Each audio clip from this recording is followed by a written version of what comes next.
is True Capitalist Radio. True Capitalist Radio. I am your host, the man they call Ghost. The badass of business. Give him capitalism or give him death. That's it. Period. Broadcasting from his Skyline office studios in beautiful downtown Austin, Texas. You sound fruitier than a box of Fruit Loops, for Christ's sake. And now, he'll take it from here. Your host, the prognosticator of prognosticators, the man they call Ghost.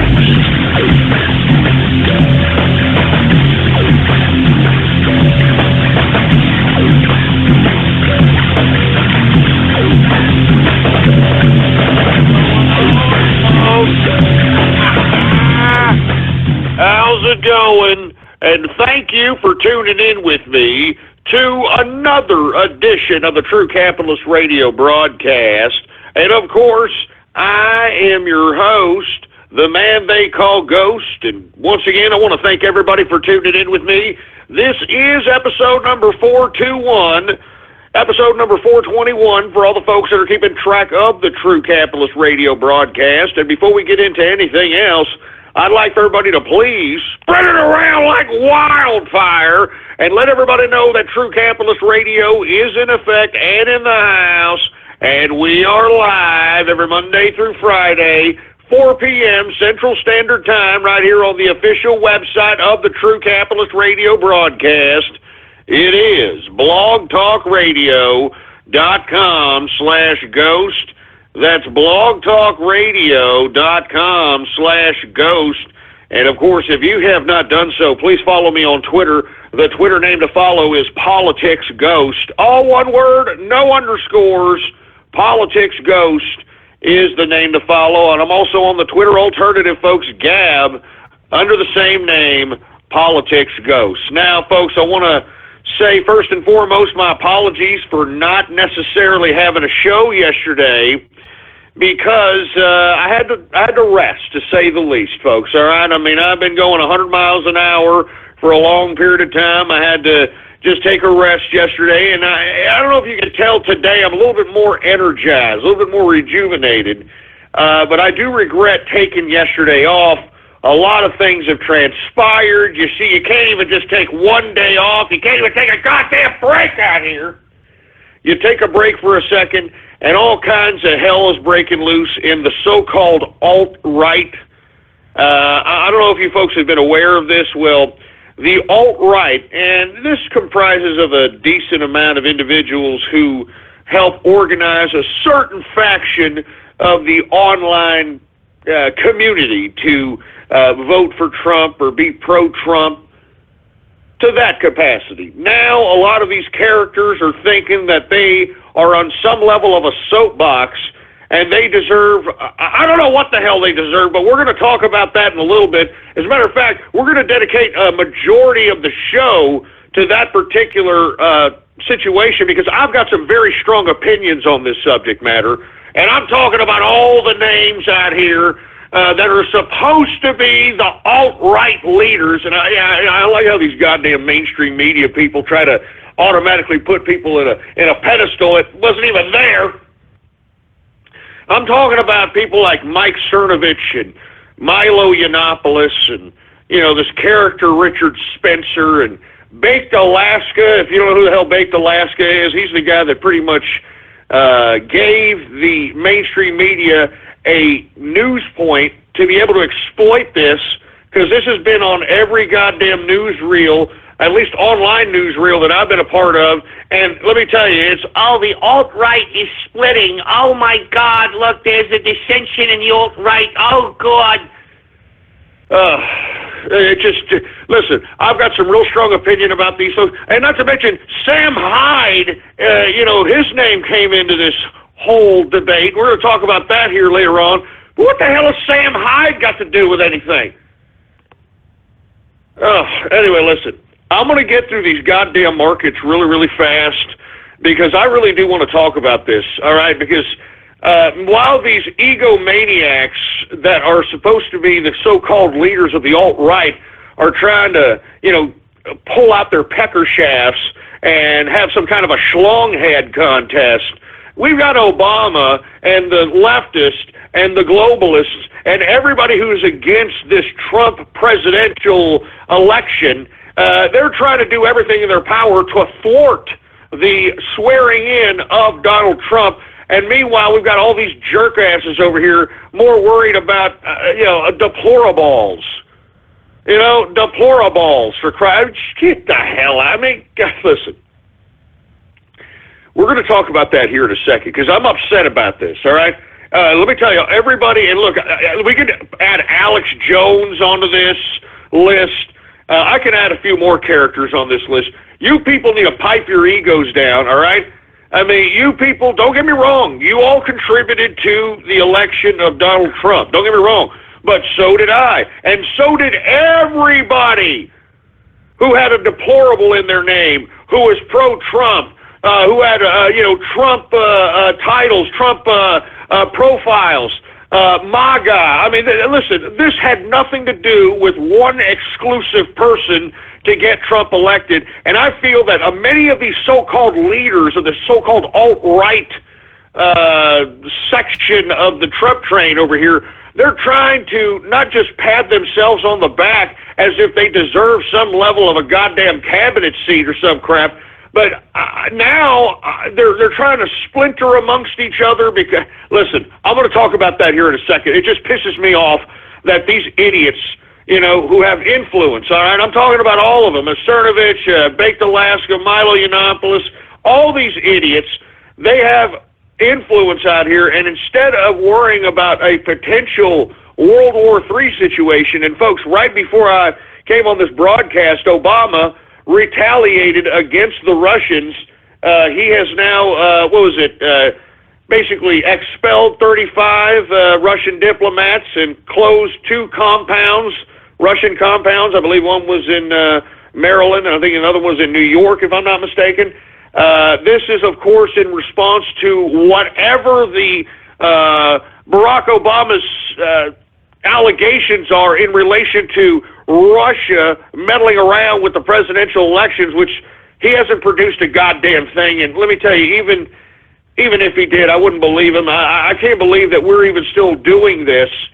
But meanwhile, while the president's doing not just this as it pertains today with the 35 Russian diplomats being expelled and the closing of the 2 compounds, but we also have Barack Obama passing the NDAA 2017, which has that ridiculous Countering Propaganda Act, or whatever the hell it's called, for Christ's sake, which basically federalizes, if you really read into it, it's very complicated, vague, legalese language, but it federalizes all communication, and basically, let me tell you something. We're going to talk about that also in a little bit, but I don't like the implications of that. Now that I've read the intricacies and the legalese of that, that is also something that we need to discuss on a very intricate level. And these guys over here on the right, the alt-right, the so-called mouthpieces, the so-called leadership, these guys are more worried about pulling out their wing-wangs out, seeing how long their schlong heads are. Who cares, all right?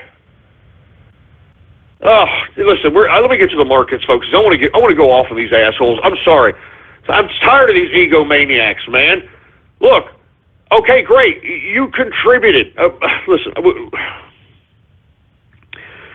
let me calm down here. Look, I'm going to get a beer. All right, I'm sorry. I gotta do something, man. Are you kidding me? I'm not. I'm going to start really getting upset. I'm start throwing stuff around. I'm not joking around here. So let me go ahead and get a beer going on here. And I hear Baked Alaska is an alcoholic or is a recovering alcoholic. Well, this one's for you, Baked Alaska. All right, here, this one's for you, you quitter. Recovering alcoholic. Get the hell out. Get out of here. I'm sick of that. Why don't you just shut your mouth and just not have a drink? All right, how about that? We don't need to know that you're a recovering alcoholic. I don't care. No one cares. Why don't you just shut your mouth and don't have a goddamn drink? How about that? Jesus Christ. Sick of it. Look, I'm sorry. Listen, people could accuse me of having a little bit of an alcohol problem, but I don't. I'm a connoisseur. You understand that? And not to mention, I'm financially well off enough to be able to do this as a leisure activity and it not even scratch a dent in whatever the hell I'm doing in my goddamn finances. Do you understand what I'm saying? So, you take that what you will, but as far as I'm concerned, I can still function and fulfill my obligations to sustain, and not just sustain, but to continue to progress my lifestyle. But anyway, this is for you, Baked Alaska, and for all you recovering alcoholics out there, why don't you just keep it all to yourself and shut up and just not have a drink, or I don't know, I don't care if you're recovering alcoholic. Listen, not to get off on a rant on this, all right? I'm sorry, I'm just a little pissed off. Obviously, I'm not in the best of moods here. But, recovering alcoholics, recovering drug addicts, okay, great. What do you want, a cookie? I'm a recovering alcoholic, dude. Okay, great, you're a recovering alcoholic. What the hell do you want from me? What do you want? Hey, that's good, buddy. Hey, are you okay? What do you want? Jesus Christ, man. Look, I'm sorry if you're a recovering alcoholic. I'm not, listen, I know people have problems, sometimes people just don't know when to quit. Sometimes, people overeat. Sometimes people drink too much. Sometimes people smoke too much. I'm just saying, I don't want to hear it. I don't want to hear it. All right? So anyway, this one's for you, Baked Alaska. How you like that? Here. Some nice, good beer here.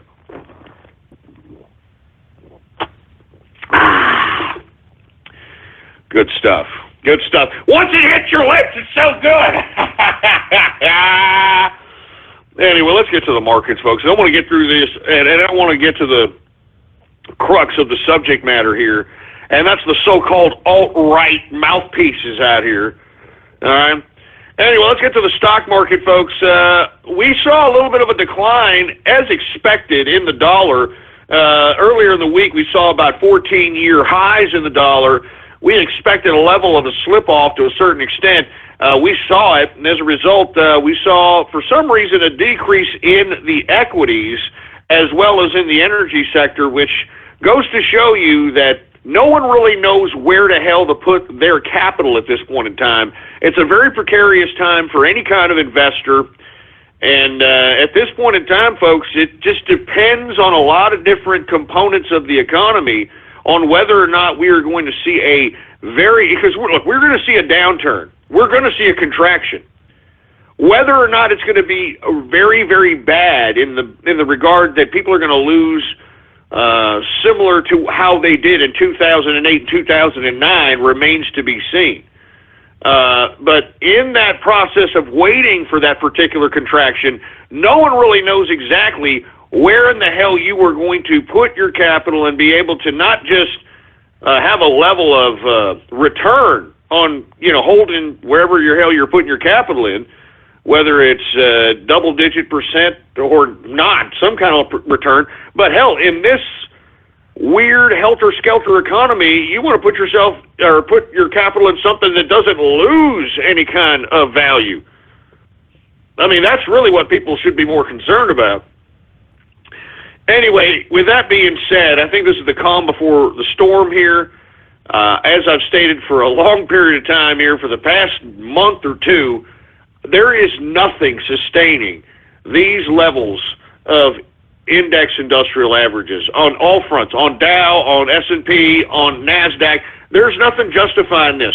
There are no legitimate profits justifying this, and there's no forecasts of any kind of legitimate profits that are justifying this. This is complete. I wouldn't even call this over-speculation. I just think this is a consequence of all the overprinting of money, from stimulus packages to quantitative easings to all those instruments that were implemented from 2008 onward that basically were nothing more than economic fancy terms of printing out more money. I think that this is nothing more than a consequence of that people don't know where in the hell to put this money that they've accumulated, that the Federal Reserve and the government has printed out of nowhere, and that's why you have inflated index averages like the one you see in the Dow, S&P, and the NASDAQ. You also see some very, very inflated prices, in my personal opinion, in the real estate market. And I'm talking about the residential real estate market. Commercial real estate market, I think I've alluded to this at some time, is probably going to be the next boom, especially under a Trump administration, given the fact that Donald Trump is going to restructure the tax code to favor business growth, and that's actual reinvestment of brick-mortar business growth is, from what I understand from Mnuchin, Ross, and everything that I've gathered from the information that they have given out, I have a strong feeling that they are going to have a tax code that's going to promote growth in the regard of growing economy and taking over commercial pieces of real estate that have been abandoned, revitalizing them, and possibly giving tax incentives, possibly giving other types of initiatives to be able to regenerate and rejuvenate certain sectors of the economy of America that have been otherwise closed down, shut down. Now, with that being said, as I stated, the commercial real estate market, the boom on that is probably going to be somewhere in the latter part of 2017 is when we're going to start seeing the economic increase in commercial real estate because of the policies, in my opinion, of a Trump administration. So, you know, even though there may be a contraction in the stock market, maybe a contraction in the residential real estate market, it's got to be offset somewhere. And in my personal opinion, it's going to be there. And it may be in other instances. It just depends in which the tax code is written and where exactly the point of emphasis of initiatives are going to be directed based upon the new administration that's coming in. So that's my particular outlook. Even if it, like I said, even if the stock market does contract, even if the residential real estate market contracts, I think that there's a lot of opportunities in commercial real estate. And as I stated before, you don't necessarily have to buy commercial real estate to capitalize on commercial real estate. All right, so there's a variety of different ways to make a play and be able to capitalize on this potential growth here. And we have to wait and see, though, because, listen, we've got the globalists, we've got this disgusting scumbag that's our president now that's trying to do everything in his power to provoke a nuclear confrontation with Russia to prevent Donald Trump from being sworn in as president. So there's a lot of factors that we still got to think about at this point in time, but the way it looks, I like commercial real estate. I'm bullish on commercial real estate. Even if everything else contracts, I'm bullish on commercial real estate. Commercial real estate, by the way, has been beaten up on a median front on a national scale. So I'm bullish across the board on a national scale. Given some of these bigger markets that are inflated because of the metropolitan density of their populace, but outside of those isolated incidents, I believe that I'm pretty still bullish on commercial real estate. I think it's a go. I think that we're going to start seeing the peak of it, or at least people are going to start recognizing that there's a boom in commercial real estate latter part of 2017. With that being said, let's get to the stock market. I know I'm going on and on about things here, folks, but this is True Capitalist Radio, and I'm trying to spark synapses in the brains of capitalists throughout the world. So let's go ahead and get back to the stock market. Dow Jones Industrials today down, 13.90 points, a percentage decrease of 0.07% decrease on the day, closing out the Dow Jones Industrial at 19,819.78 points for the Dow Jones Industrials. As we're seeing, we're coming out and slipping back from any potential 20,000 Dow Jones Industrial. And if we were to touch 20,000 and sustain 20,000, it'd be even more ridiculous than this inflated damn index composite average right now. I mean, it's just obnoxious. There's nothing justifying this. I'm telling you, you people that are riding high, looking at your 401ks, looking at your retirement, spending money that you don't have yet, I think that y'all are doing yourselves a disservice. And if you do, if you want my personal opinion, I would consider at least selling off a decent portion of that money or that investment just so that you can at least cash out at these high levels. Because as I stated, folks, I've been around this damn market a long time. And what comes up must come down.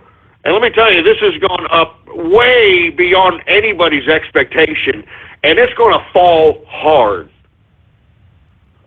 So with that being said, let's go ahead and get to the S&P 500. S&P also is down modestly today, down 0.66 points, a percentage decrease of 0.03%, closing out the S&P at 2,249.26 points for the S&P 500. We've got the NASDAQ.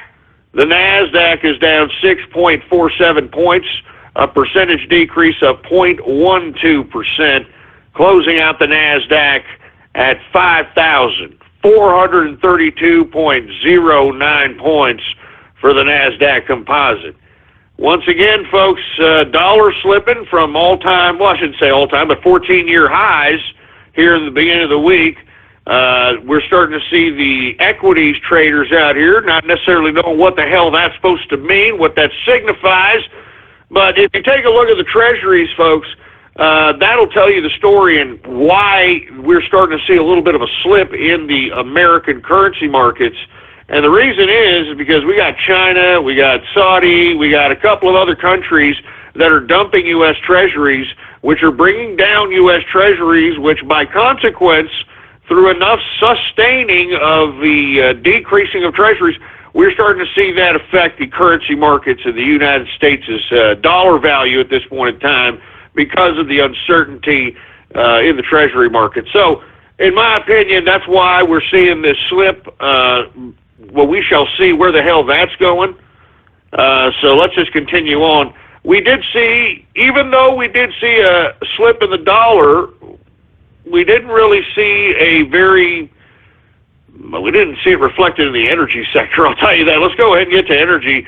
WTI sweet crude is down today, 21 cents. A percentage decrease of 0.39%, closing out WTI at $53.85 per barrel of WTI sweet crude. We've got Brent crude down today, 8 cents, a percentage decrease of 0.14%, closing out Brent crude at $56.14 per barrel of Brent crude. We've got gasoline up modestly today. It's up 0.11%. And the helter-skelter commodity of natural gas, folks, it is down 2.57% decrease on the day for natural gas. Good God. Anyway, we've got heating oil. It is up modestly today. Heating oil up 0.28%. Now, once again, we saw a slip in the value of the dollar today. So traditional finance would have you understand that, okay, we saw the value of the dollar go down, so that would reflect that we should at least, through the fundamentals of finance, at least see an increase in the metals. Let's get to the goddamn metals. Now, did we see the increase in metals? Yes, we did. Look at gold, folks. It is up today, $18.10, a percentage increase of 1.59% increase on the day for gold, closing out gold at $1,159 per troy ounce of gold.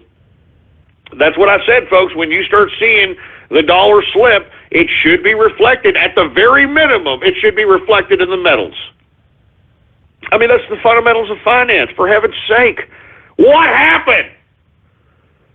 Anyway, let's get to silver, shall we? Silver is up today, 16 cents, a percentage increase of 1.01% increase on the day for silver, closing out silver at $16.20 per troy ounce of silver. So once again, when the dollar slips, it should reflect in the metals sector, and it did. And that's the fundamentals of investing in the market, folks. It's the bottom line. Let's continue going. We got copper slipping today for some reason. It is down 0.58% decrease on the day, and platinum is up modestly, 0.07% increase on the day for platinum. Let's go ahead and get to agriculture, folks, and let's just go ahead and run through this. All right, now, once again, the dollar has slipped, so we should see a little bit of green in these prices, and I'm looking through the board, and we are seeing some of it. So let's go ahead and get to grain, shall we? We've got corn up 0.43%. All right, we've got wheat up 0.81%. Oats is down slightly. It is down 0.55% decrease for oats. Rough rice is unchanged, all right, unchanged as of today. Soybeans are down 0.37%. Soybean oil is down 0.94%. And canola is down 0.98% decrease on the day for canola. Let's get to the soft, shall we? Now, cocoa, we've been seeing increases in cocoa throughout the past couple of weeks. And as I stated, I particularly thought it possibly is a play headed down towards the Valentine's Day holiday. I really don't know what it was, but we're starting to see some sell-offs in cocoa. It is down 1.81% decrease on the day for cocoa. Coffee, folks. Hey, dude, just don't talk to me. Don't talk to me unless I have my coffee, dude. Just don't do it, dude. Shut up, you fruit bowl. Anyway, coffee is up today, folks. It is up 1.46% increase on the day for coffee. And it looks like you're going to have to pay a little bit more for those fruity-ass lattes at Starbucks. Huh? How'd you like your little holiday cup at Starbucks? You fruit bowls. Anyway, let's continue going. Let's get to sugar. Sugar is up today, folks. 2.63% increase on the day for sugar. Let's get to orange juice. Orange juice is finally starting to see its pickup, given the fact that we got a 36-year low in production, according to the last crop report. Finally, some of these damn commodities brokers are starting to see the freaking value in the scarcity of this commodity. Anyway, orange juice is up 1.63% increase on the day for orange juice. We got cotton. Cotton is up today 1.08%. Lumber is up 0.62%. Rubber is up 0.38%, and ethanol is up 2.69% increase on the day for ethanol. Good God. Anyway, let's get to livestock, shall we? Now, live cattle, it is up, I guess you could call it a decent increase. It is up 0.49%, almost 0.5%. I hope that it stays that way up. Like I said, I've been eating lots of porterhouse steaks. I'm talking, you name the cut of steak, I've been having it, all right? I mean, I'm not joking around. Cattle has been so cheap. I've been loving it. All right, so keep it down. For all you vegans, keep eating your stupid little vegan little burgers, your little vegan pizzas, and whatever the hell you goddamn people eat over there. I'm going to be enjoying, beef, all right, at cheap prices, because you idiots who end up looking like cancer victims, even though you got swollen eyes and sunken cheeks, you sit over there and insist, oh, I'm healthy. I am. I'm the healthiest I've ever. Yeah, shut up, fruit bowl. Shut up. Anyway, folks, let's get to where are we? Oh, yeah, cattle feeder. All right, cattle feeder is down modestly today, 0.12% decrease on the day for cattle feeder. And we're finally starting to see a little bit of a slip up in the lean hog department after just constant increases. I mean, 2 and change, 3 and change increases throughout the past several weeks. Lean hog is down today, 0.69% decrease on the day for lean hog. And before we get into anything else, I'd like to keep everybody afloat with Bitcoin. Bitcoin at the current price today is $971.98 per Bitcoin. And, I tried to tell you folks to get into this many different times just because of the factor that people are believing it. People believe in this cryptocurrency. People are actually using this cryptocurrency. And if people believe it, it's legit. All right, and right now this is legit. So now that you've got India and you got Venezuela, you've got a couple of these countries out here that have not, well, India has already done it, Venezuela's already done it, other countries are thinking about doing it, and that is just outlawing cash, just not even having cash as an option. Cold, hard cash, no more. So this is really what's causing the run at Bitcoin, if you want my personal opinion, folks. All right? And we're going to continue to see this. If governments continue to outlaw cash, they're going to pretty much force Bitcoin to be the underworld currency in the new digital age. And I think that's pretty amazing, and ironic, to say the least. Anyway, folks, that, my friends, is the markets for your ass, folks, all right? Now, before I get into the whole diatribe on, the alt-right leaders, I do want to highlight, folks, that Obama did supposedly respond to the Russian meddling into the U.S. presidential elections by expelling 35 Russian diplomats and closing 2 Russian compounds. And listen, I don't really know how to respond to this. I think that he could have been a little bit more harsh. I think that this was a little bit more of a slap on the wrist.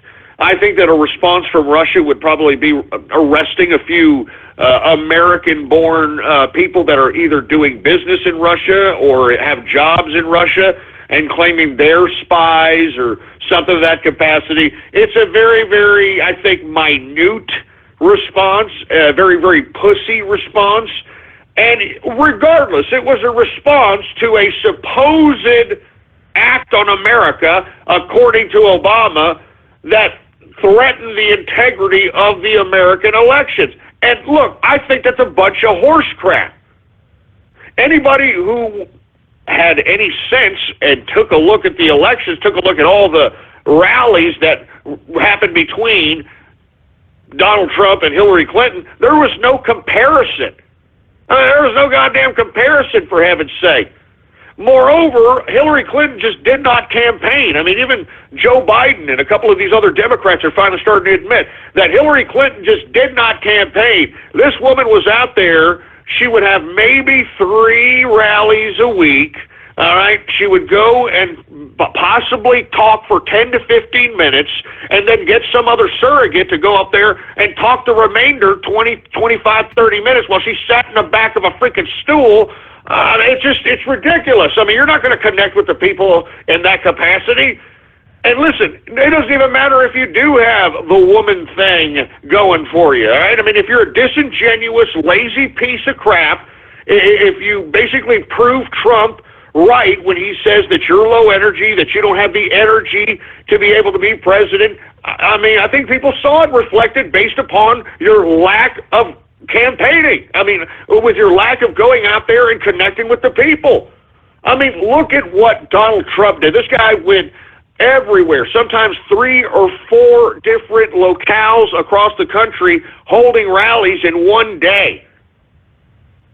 I mean, that's how you connect with the people. That's how you connect with the voters. And listen, I'm no fan of Obama. I don't like Obama. I think he's a piece of trash. But how he won his election was doing the same damn thing. This guy would go and campaign. He would do speeches. He would kiss babies. He would shake hands. I mean, that's literally what won him Iowa. He even said that. He even said that in an interview here recently, that Hillary Clinton may not have gone into areas in which they, and when he talks about they, he talks about his campaign, went into and actually shook hands and listened to the grievances to certain peoples in certain areas. She didn't do that. All right? I mean, this was just a campaign blunder, and these people just want to make an excuse for Hillary Clinton. Nobody wanted to vote for this woman. And, of course, the argument on the left is, well, she did win the popular vote, Ghost. She did do it. Are you kidding me? 3 to 4 million illegal immigrants voted in this goddamn election. And for people that are like, no, Snopes said that wasn't true. Hey, the president made it happen. I mean, he enacted and made sure that legislation and not to mention litigation in certain states happened so that these immigrants could be registered to vote. Illegal immigrants registering to vote, okay? And guess where they are at? The same locations as these sanctuary cities that are basically comprised of the blue areas on the electoral map. If you take a look at the electoral map, all right, you take a look at the electoral map, for Christ's sake, a sea of red, and you've got little small pools of blue in these metropolises that are all Democratic run, that are all sanctuary cities. All right, so, okay, let's just take 1.5 million off of her 2.5 million popular vote off of illegal immigrants. Folks, in the recount in which this idiot moron, leftist wannabe fraud Jill Stein conducted in a variety of different states, it proved that Hillary Clinton was actually the one committing the fraud. There was a lot of votes that didn't count for Hillary. As a matter of fact, Donald Trump gained votes, I believe, in Michigan. He gained votes, I believe, in Wisconsin.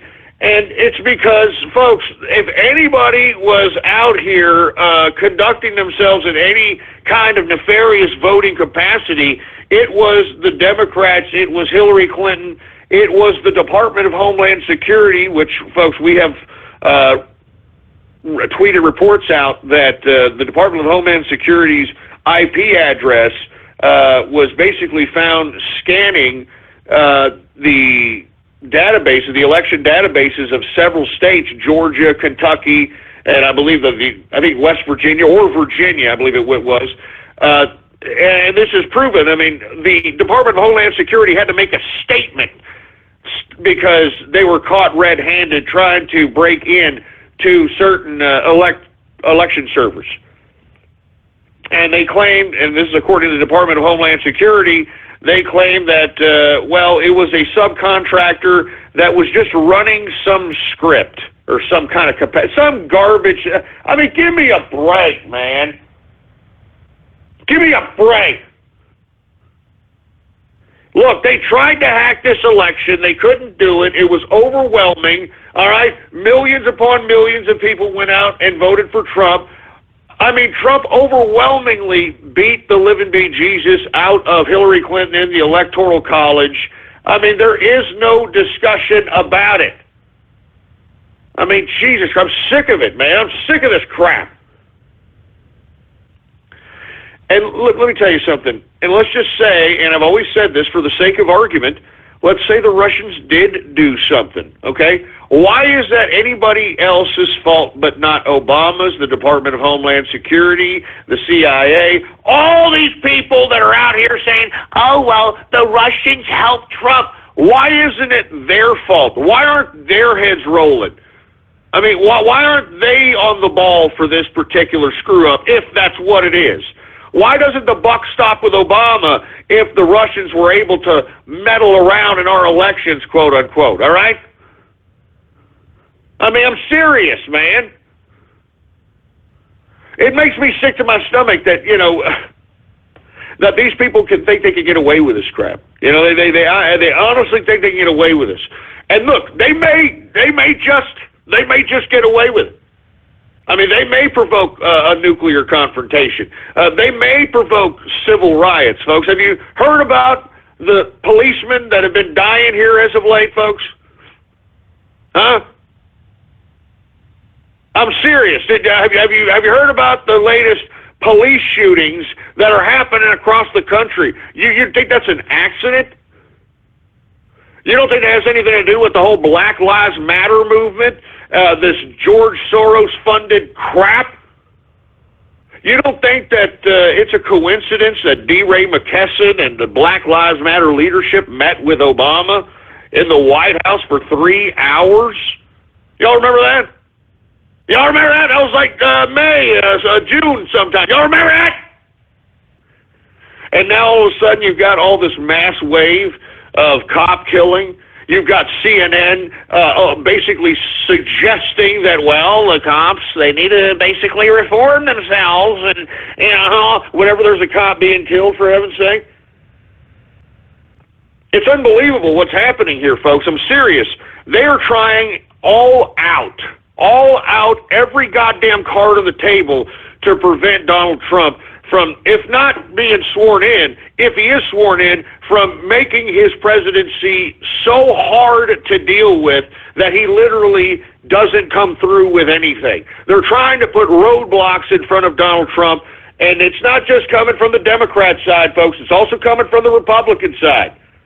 I mean, this is an establishment versus an anti-establishment situation that we were witnessing right before our hands.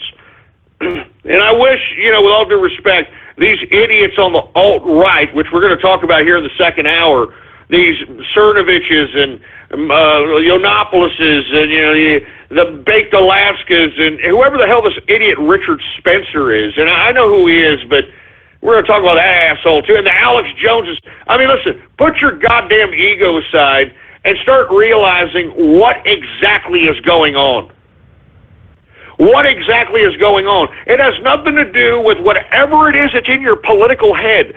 What's going on right now with Donald Trump has nothing to do with white nationalism. It has nothing to do with alt-right. It has nothing to do with whatever it is that's in your head politically, folks. All right? You know what Donald Trump is? He is a capitalist manifestation of the revolution that I have been discussing for a long, long time. But listen, I don't want to get into that right now, all right? I don't want to get into that right now. What I want to discuss, folks, is how many different fronts they're coming at us, okay? And I'm talking the left, I'm talking the globalist, I'm talking the establishment, I'm talking the media, I'm talking everybody. Now, folks, at some point in time, they may start clamping down on this internet now that this NDAA bill has passed and they have federalized all communication under this bill. They could basically, technically, under this bill's loose language and legalese, have the FCC give the authority to basically stop certain internet traffic. Now, what I mean by that is how they're going to do that is they're going to basically turn off the domain names or redirect domain names of popular sites. Like, let's say, for instance, for a lack of a better example, InfoWars. Right now, under the NDAA, what they can do is they can basically take traffic utilizing the domain name servers of Interninc and the people that that recently became autonomous as it pertains to its nonprofit organization status, as it pertains to the distribution of domain names. What they're going to do is they're going to take power of directing those domain names, and they could direct the traffic either to a fictitious Infowars.com or a new mirror Infowars.com where they can collect data on the people that are visiting the site. They can basically shut down Infowars so that if you went to Infowars.com, you don't see anything. So, folks, what they're going to try to do here is they are seriously going to try to censor the Internet, and it's going to happen very fast. And it's already happening in certain parts of the world. Now, like I said, that could, any one of those scenarios could happen. You go to InfoWars and they want to censor InfoWars, they can either shut it down, you go there, you get nothing. You go there, they have a mirror site, which is possibly ran by a federal authority, where it's basically a honeypot, all right? Basically a honeypot of, for the FBI, I don't know what agency, what CIA, whatever agency, folks, that's trying to compile information of InfoWars users and listeners and watchers and that sort of thing. So, in my personal opinion, at this point in time, if you were going to run a website, all right, and I'm talking like InfoWars, I'm talking Breitbart, I'm talking anybody who is actually running an alternative news site at this point in time, because under the NDAA 2017, the the anti-espionage propaganda, whatever the hell it's called. I forgot what it's called, man. I don't even care. I just read what was in it. They federalized the goddamn communications, all communications in the United States, and they could basically just cut your domain name off, man. So what we're going to have to do is we're going to have to start giving out our website IP addresses. Now, I'm not talking about your personal IP where you surf on the internet. I'm not talking about your surfer IP address. I'm talking about if you have a website and you have it hosted or you have your own server, instead of giving the domain name the Infowars.com for the sake of argument. You want to give the IP address so that you can bypass any censorship if they decide to shut the domain name down from being directed to the actual Infowars server. All right. So once again, I listen. I'm very dead serious that this could possibly happen here in the very near future. Another thing, folks, we're going to have to think of another option, another opportunity in which we can communicate outside of the dynamics of the internet. Because I personally believe that they are going to highly regulate this internet. They're going to listen, I just got a Windows 10 computer. And listen to me, I have literally went in and out on this operating system. I mean, there is no way that you can be autonomous with this operating system. This operating system is always going to be connected, if not to the manufacturer of the PC, to Microsoft, or to some of the third-party software that's incorporated with it. I mean, don't get me wrong. In some instances, you can take it out. But, man, when it comes to Microsoft, they're not going to let you turn that off. You know what I'm saying? So what I'm suggesting is, and I know people are saying, "Hey, well, install Linux." And yeah, I get that. Listen, listen to me. You're not talking to a noob here, right?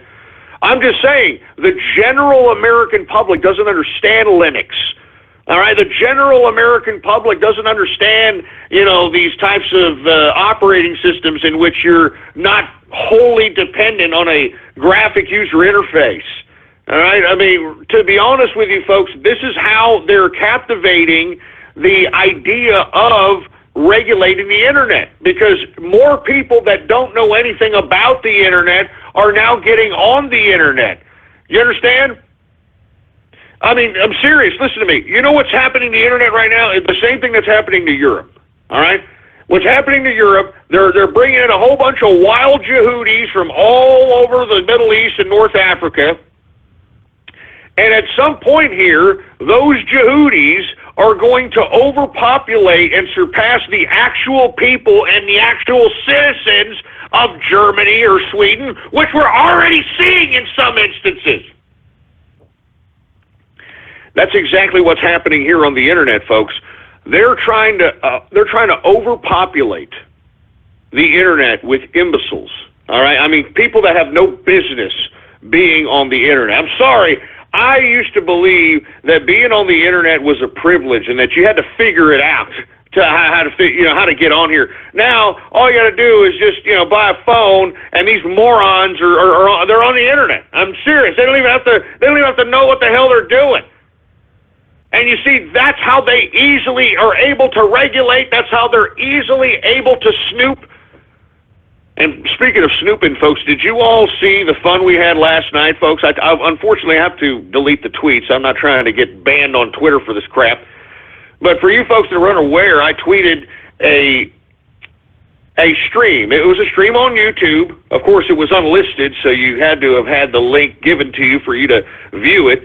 But it was an actual stream of certain smart home devices being hacked live. And I'm serious. I mean, they were being hacked live, and the hackers were literally conducting all kinds of weird shenanigans to people, and they could see them in their homes. They could move the camera. They could, make weird sounds around. I mean, it's really, really weird. But the point of doing that is to show you if some stupid kid like Nugget, all right, which is some kid from the freaking UK, if some kid can do that, what do you think that the government can do to you? Huh? And not to mention, that's not very hard to do, because most of these manufacturers of these smart home devices, particularly cameras and that sort of thing, if you know the manufacturer, they usually have generic port outputs that they give to these devices. And many of these devices are unsecured, you know what I'm saying? So what you would want to do is you want to scan a range of IP addresses under this particular port number, All right, and when you scan a particular name or scan a particular amount of IP addresses under this port number and find that there are actually outgoing ports out listening or out, that there's outgoing outports at this number, that's when, which a lot of these kids are doing now, because literally, you know who the hackers are? It's not necessarily the people conducting the hacking. It's the programmers that program the programs. Like for you folks that were watching yesterday, this guy, messing around with people in their smart home devices. Well, somebody programmed the program that enables him to be able to, put in the IP address and put in the outgoing outport and be able to tap into the unsecured device itself and be able to take control of it, because whoever programmed that program, it's programmed to be able to take control of the device that has the outgoing port. And because the programmer kind of pre-programmed how to take control of a given device. This was a FOSCAM hack. So any FOSCAM device was obviously vulnerable to this particular piece of software that whoever Nugget has. All right. And when they get the port number and they get the IP address of the port that they're looking for, which like I said, when they give you these devices and when you connect them to your Wi-Fi, there's a generic port number that they traditionally give these devices, and all somebody has to do is just scan IPs for that port, and there's a bunch of IP scanners. And, they can basically tell you, well, this IP was listening out at this port, was listening out at that port, so on and so forth. And that's when you take your piece of software that was, basically pre-programmed by some, because let me tell you, those are the guys who are the real hackers, or the programmers. The people that program these programs so that these kids can act like hackers. Because literally, all you got to do is just take the IP address and the outgoing port into this program, put it in there, and boom, you're in the piece of hardware, and you're taking it in control. You just take it over. And as you saw yesterday, if you were there with us, this guy was able to look at everywhere. He was able to, play certain things. He was able to play weird music. He literally took control of the device. So anyway, I'm just saying, the reason I went into that diatribe about how easy it is to hack is it's really easy. I mean, all you got to do is you can find these programs made by these mad programmers in the dark web somewhere, but that's all it is. I mean, this is literally, it's that simple. I mean, people used to do this back in the 90s for actual computers and PCs and stuff.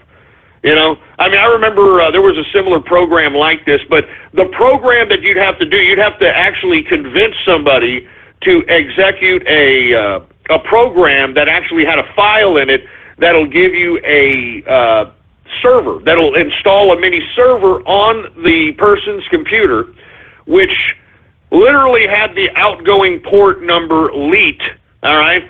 And this was the Sub-7 Trojan horse. Y'all remember the Sub-7 Trojan horse? I actually was very good friends, well, not good friends, but you know what I'm saying, like internet friends with Mobman and the folks that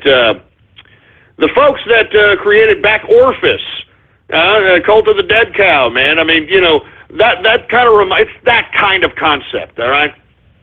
That's just that kind of concept. Anyway, let me get to the freaking Twitter shout-outs. I'm going off keister here. For you folks that are unaware, all right, for those of you who are unaware, you can go ahead and get a Twitter shout-out live right here on the broadcast. All you got to do is retweet the tweet that states True Capitalist Radio Live. That's right. First tweet on my Twitter account, True Capitalist Radio Live. You retweet that tweet, I'll give you a Twitter shout-out live right here on the broadcast right here and now. Hey, engineer, do you have any Twitter shout-outs to be had here? All right, well, let's go ahead and get to some Twitter shout-outs right now. All right, who we got here? We got Comfy Man in the house. What's going on? Sergeant Yoda, Dark DMT in the house, Dorito Burrito. What's going on, man? Who else do we have here? We got, no, I'm not saying that. We got Ghost Kruger in the place. We've got the trans Tweely Atkins. Yeah, I know. Is Tweely Atkins a trans? I mean, come on, man. We got Carolina Capitalist. I almost said Caroline Capitalist. Saw that old buzzer there a couple of days ago. Anyway, we got Debbie Down LOL. Oh, man. Come on. Come on, man. Look, I wasn't broke up about Carrie Fisher too much, but then, you know, you got the old lady, you know, day after. You know, that's just kind of sad. Oh, and then there's Tweely. We got Supa in the place. What's going on? We got Jimmy Capitalist in the house, Ann the Wizard, Feral Capitalist. What's going on? Who else do we have here? We got Coffee Makes Me Poop. Oh, great. I'm very proud of you. We got the trans butter. Yeah, great. A stick of butter with a pair of balls on it. Great. I'm very proud of you, buddy. Anyway, once again, you want a Twitter shout-out, all you got to do is retweet the first tweet on my Twitter account, and I'll give you a Twitter shout-out live right here on the broadcast, right here and now. We got the 727 caller here. What's going on? Paid shill for butter. What the hell are you talking about, paid shill for butter? Look, I personally believe that, all right? A stick of butter a day keeps the doctor away. I personally believe it, boy. And it's not the butter, right? Shut up, all right? Anyway, we got the Brony Network in the house. Who else? We got Jerry Garcia in the place. One Fisher, Two Fisher? Oh, shit. I mean, come on, guys. I mean, anytime somebody dies, you idiots are there circle jerking your asses off trying to get yourself a goddamn Twitter name so you can be like, I want to be a Twitter shout-out. I mean, y'all are sick, man. I mean, this is very macabre. You know that, right? This is very macabre. Oh, my God, for Christ's sake.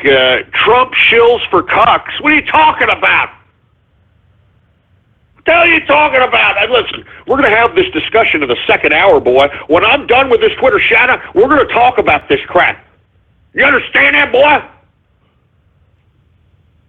Because as I stated, you don't understand Trump's presidency. This has nothing to do with whatever the hell you alt-right folks and you white nationalists and all. I don't know what the hell you all thought. This is a capitalist revolution, boy. Do you understand it?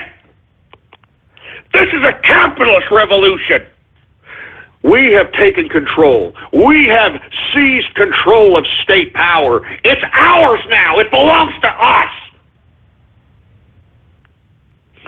And I'm going to explain that in explicit detail in the second hour. And I hope that Cernovich and Baked Alaska and Fruity-Ass Milo and Richard Spencer and, I don't care if Sam Hyde is listening or not. The only reason I put him in the mix is because Baked Alaska was on his Periscope bitching and moaning about how Sam Hyde was kicked off from the Deplorable that they're having, the night before the inauguration in Washington? Who cares? Why is Sam Hyde even in the same sentence as anything political? Can somebody explain that to me? Okay, listen, look, I'm not trying to hate on Sam Hyde, okay?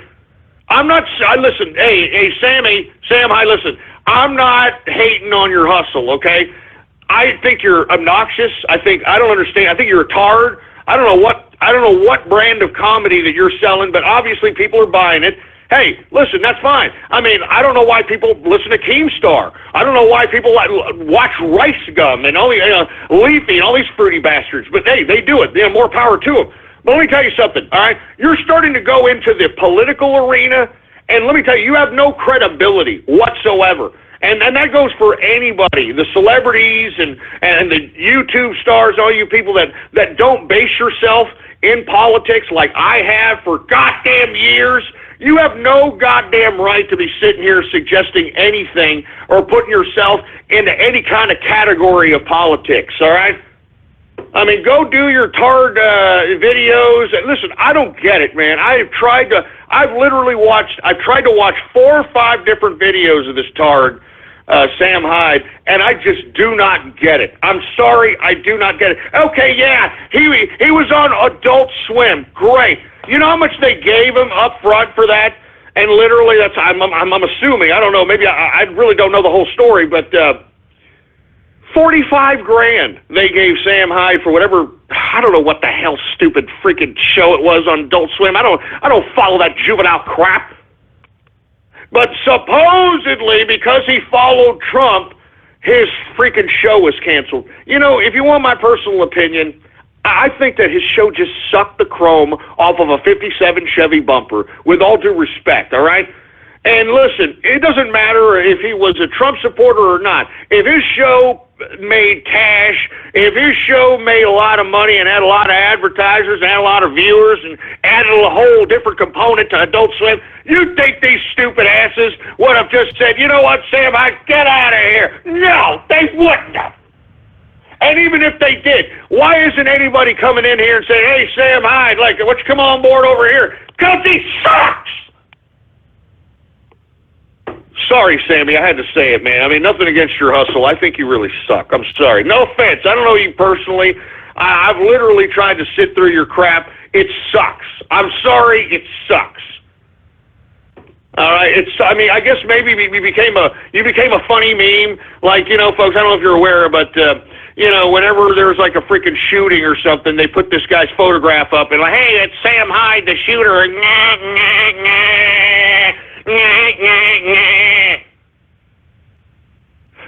I'm sorry. I'm just you know, I don't get it.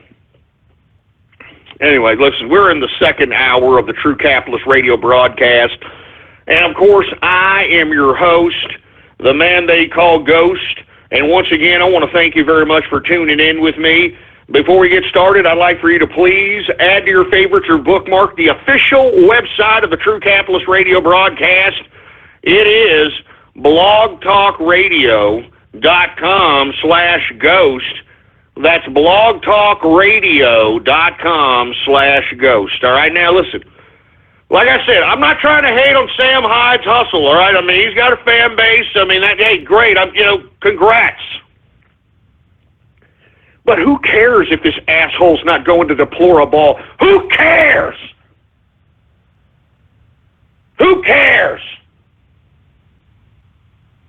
Oh, my God. Anyway, listen to me. I'm sorry, all right? I'm very, very sorry. If I hurt your feelings, you're a Sam Hyde, fan, I'm sorry. Hey, listen, I don't even know the guy. I'm not trying to hate on the man. He's out there, he's hustling, all right? I get it, he's out there, he's producing content. Good for him. I just think his content sucks. Anyway. Well, where the hell was I, engineer? God damn it! You see, I see what y'all got. You'll put me on these tirades here. Give me my beer, for Christ's sake.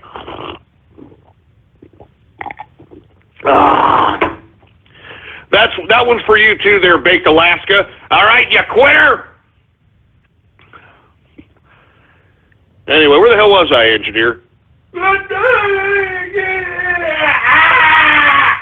All right, yeah, we're back to freaking Twitter shout-outs. What the hell am I talking about? Anyway, listen.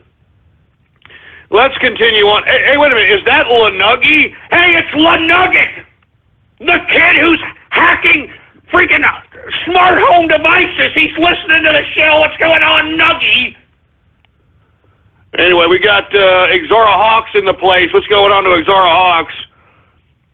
We've got the Whore Master in the place. Oh, yes, I am the Whore Master. Oh, yes. We've got NRJ Commando in the place. What's going on, folks? Once again, retweet the first tweet on my Twitter account if you want a Twitter shout-out live right here on the broadcast. We got Trump 2016.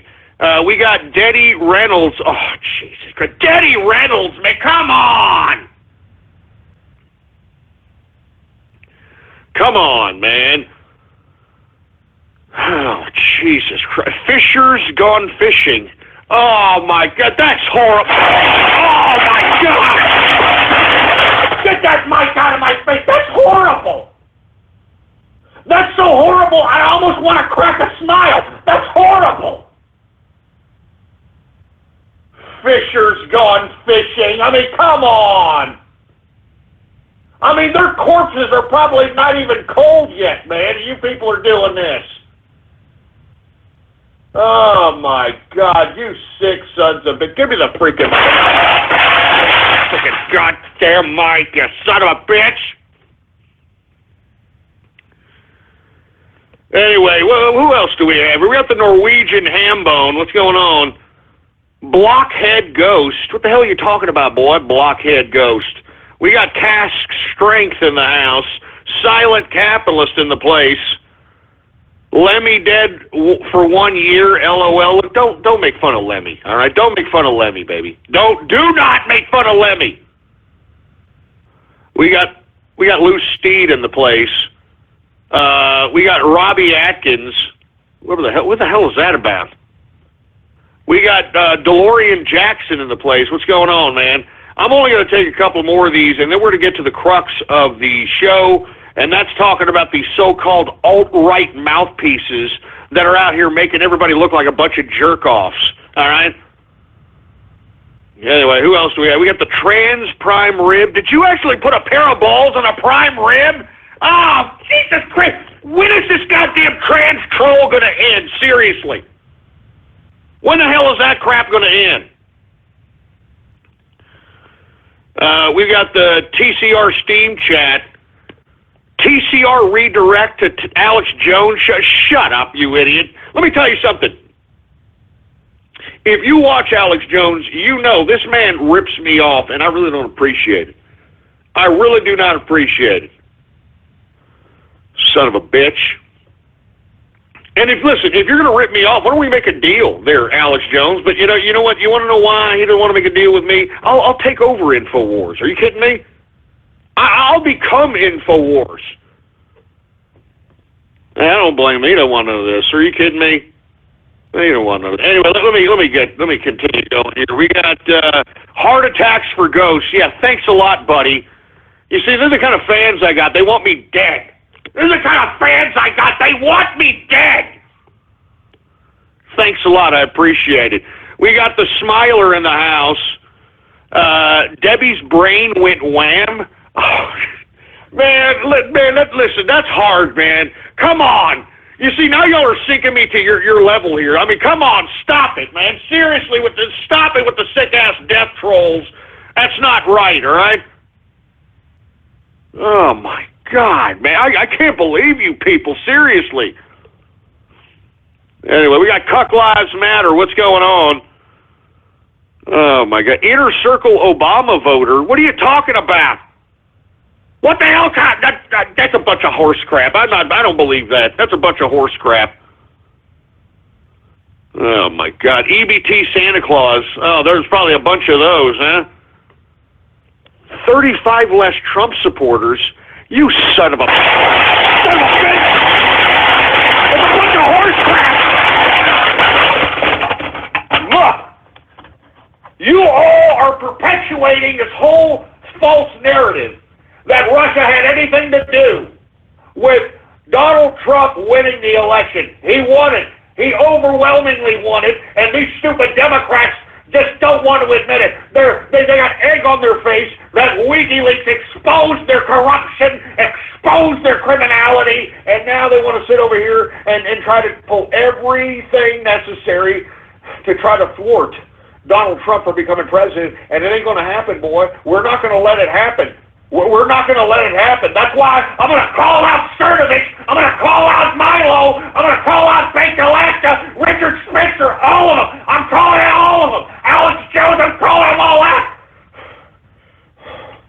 Son of a bitch.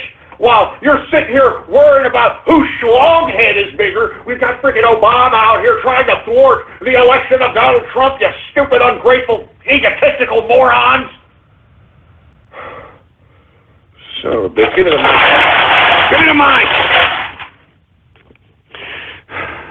Give me the goddamn mic. That's what I'm saying. All right, look, I'm going to take a couple more of these, and we're going to get right into the crux of the goddamn broadcast, all right? Tired of this crap. I'm tired of this crap. Anyway, we got Brody Drumming. Hey, what's going on with Brody Drumming? He got a tweet that made mainstream media. Much props on that. And not to mention, folks, once again, the ghosties are this New Year's Eve. And you can vote on the ghosties under the hashtag ghosties16. There's a lot of categories there. I can't wait. I hope you're looking forward to it. I'm looking forward to it, all right? Anyway, we've got Fisher-Price Toys. Oh, Jesus Christ. Look, the next one of those, I'm out of here. I'm not going to say any more of these. You guys are getting sick, for Christ's sake. Jesus Christ. Fisher's Heart Locket. You know what? That's it. Get this crap. That's enough. Fisher Heartbreak, Fisher Heart Locket. I mean, give me a break. Oh, Jesus Christ. Cardiac Fisher. Cardiac Fisher. Oh, man. Give me the freaking... Get a mic. Give me the goddamn mic. I'm telling you this right now, man. I'm not putting up with this anymore. This is why I'm telling you we cannot have nice things, folks. Do you understand that? I'm sitting over here trying to give an opportunity for folks to be a little interactive out here, a little interactive, and you see how it gets. It just pisses me off. Jesus Christ. Anyway, where the hell's? Let me see. I got this beer here. I need some more beer. More beer. We get another beer going on here, folks, and once I open up this beer, I'm gonna start going off on these alt-right jerk dicks out here that are, trying to swing their schlong heads on the table, seeing which one's bigger, for Christ's sake. Meanwhile, we've got the left out here trying to supersede the people's will, for Christ's sake. So anyway, if you happen to... Here, we go ahead and pour the beer in there. If you happen to know Cernovich or Baked Alaska, tweet at these sons of bitches, because I'm going to call those assholes out. All right? I'm calling them out. And let me explain something for all you folks that are just unaware of why I'm about to call these individuals out, okay? Because, folks, what you people don't understand, and what I have been explicit in my broadcast time and time again, that what we are witnessing with Donald Trump's presidency is nothing more than a capitalist revolution. And I told each and every one of you what our agenda was. Why do you think I came back on this broadcast? And when I came back, what was the first thing that old listeners said about Donald Trump? Ghost, he sounds just like you, man. I mean, he's saying things that you said verbatim, Ghost. I can't believe it. Well, believe it, all right? Because let me tell you something, all right? I'm not out here, throwing my schlong head on the table, trying to take credit for whatever, all right? The reason that I bring that up is because I just want to prove that I have been on the political forefront of this movement before it even got off the goddamn ground. Now, here come these Johnny-come-latelys and, these people that actually believe that they're big components to the Trump train's success. And I'm not going to negate Cernovich and Baked Alaska and Milo, and I guess we can incorporate Pizza Party Ben and, a couple other... listen, I'm not negating what they did. But what I'm suggesting is that these people were not motivated by electing Trump. These people were motivated by personal and financial gain. And listen, there's nothing wrong with that. I'm a capitalist. You're trying to, go out. You're trying to, get your pockets fatter. You're trying to make yourself a buck. I get it. But what I am really, really frustrated with at this point in time is that these idiots, and I'm talking Cernovich, I'm talking Baked Alaska, even Milo Yiannopoulos, that these people have been canonized by the mainstream media as legitimate mouthpieces for the whole General Trump train. You understand? I mean, whenever they put these idiots in any kind of context, they throw me, they throw anybody else who's pro-Trump in that same category as these individuals. And in my personal opinion, folks, listen, I have never talked about Mike Cernovich. I literally have just said, yeah, I watch him, and I think he's a decent contributor to the Trump train, so on and so forth. But with all due respect, I have yet to hear anything of any kind of value as it pertains to idealism from Mike Cernovich. I have heard nothing but self-serving nonsense, and look, that's his prerogative. He's no different than Alex Jones, but to put this man on a category as the mouthpiece of the alt-right is just, it's absurd. It's utterly absurd, for Christ's sake, man. I mean, listen, okay, he's got a following. I'll give him that, okay? But he has no idealism. And now what he's trying to do, and let me tell you where all this internal riffraff comes from, it's because this idiot Baked Alaska, which used to be the boy of Milo Yiannopoulos, which I don't know the underlying story with that. From what I understand, used to be Milo Yiannopoulos' manager. And now, from what I understand, Milo Yiannopoulos and Cernovich have come together in some, I'm assuming, financial alliance or political alliance. I really don't know, but obviously they kicked to the curb the dead weight, and, with all due respect, Baked Alaska was a little bit of dead weight. And listen, they utilized this whole Jewish troll thing as a means to just dump this idiot off. And let me tell you, Baked Alaska, listen, I don't believe that you're true right-wing. I don't believe you're true anything, man. You were working for BuzzFeed. What was it, about a year and a half ago, you piece of crap, and you want us to forget about that? And now you come out with that ridiculous Periscope. And let me tell you, I'm not taking Cernovich's side either. I think he's a self-serving piece of trash himself. But at least this idiot is trying to mobilize and organize whatever following that he has so that he becomes a force to some capacity and legitimizes himself in the framework of politics. Now, my criticism of Cernovich is that he has no idealism whatsoever. I think that he's double-talking, he's a right-wing leftist. And what I mean by that is that whenever you talk to a leftist and you put them into a corner as it pertains to a certain issue, they'll dance around that son of a bitch with all kinds of linguistic creativity, and that's pretty much what Cernovich is. I don't think he pretty much stands for anything, really. I mean, all he was for Trump and guerrilla mindset, and, with all due respect, the whole guerrilla concept comes from the left. It is a left-wing idea. As a matter of fact, guerrilla warfare was written by Che Guevara. Guerrilla warfare was implemented by Mao Zedong. So, I mean, that's, within its own, take whatever you will about that. But literally all this comes down to is, money, I think. And this is my personal opinion. They were paying, I did not understand. Mike Cernovich, I didn't know how much money this guy's making. But he hired Baked Alaska, all right, for $5,000 a month. $5,000 a month. What the hell was Baked Alaska doing for $5,000 a month? And I'm sure it wasn't too much, so that's why they had to get rid of him. I mean, what a perfect opportunity to do so. And they utilized this Jewish thing as a means of doing so, and with all due respect to Cernovich and Milo, they made this moron Baked Alaska, all right? Because, listen, Baked Alaska was dick, I would say November of last year.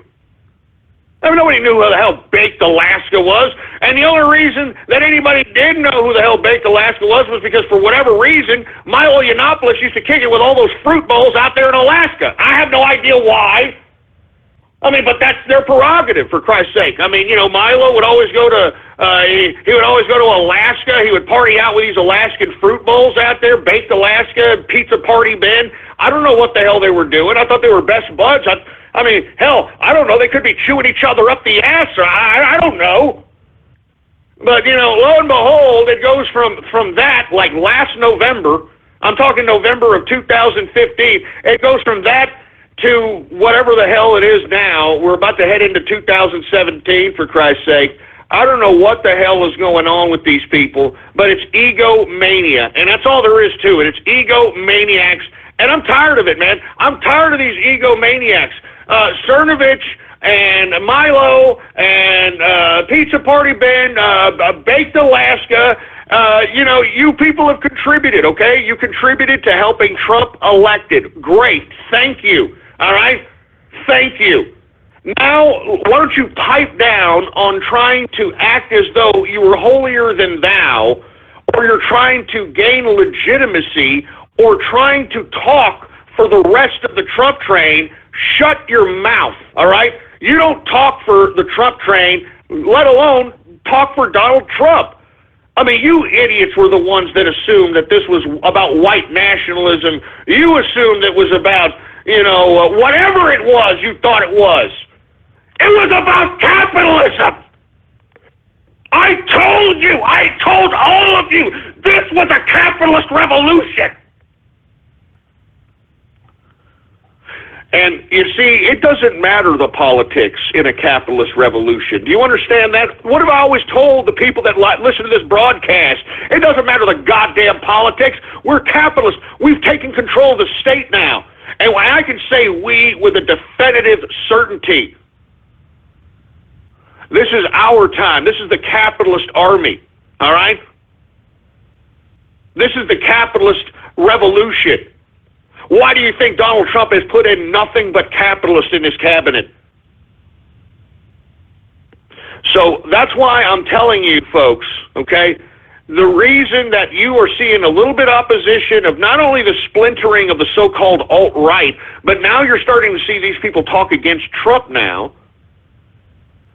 And the reason is, folks, is because I said that was going to happen. Didn't I say that was going to happen right after? Go back in the archive. I said now that Trump is in office, we're going to start seeing the inevitable splintering of everybody who helped create this success of a Trump presidency.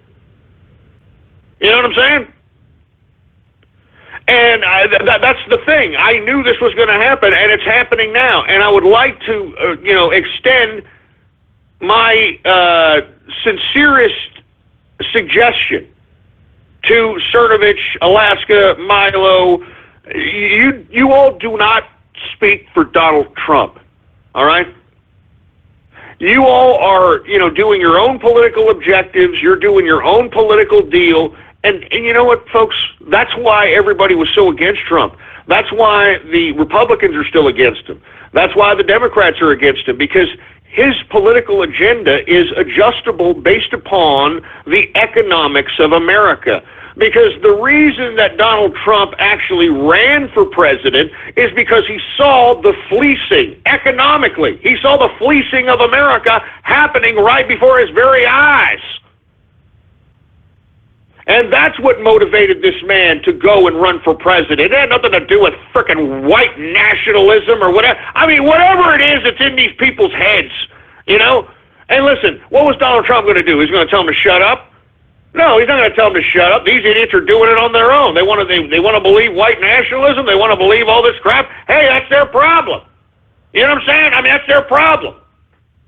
Now, what's happening is the capitalists have taken control of the state, and we are going to dismantle the state slowly but surely. Just like I have always said was going to happen, didn't I? I mean, you people that have been listening to me for years, I said this was going to happen.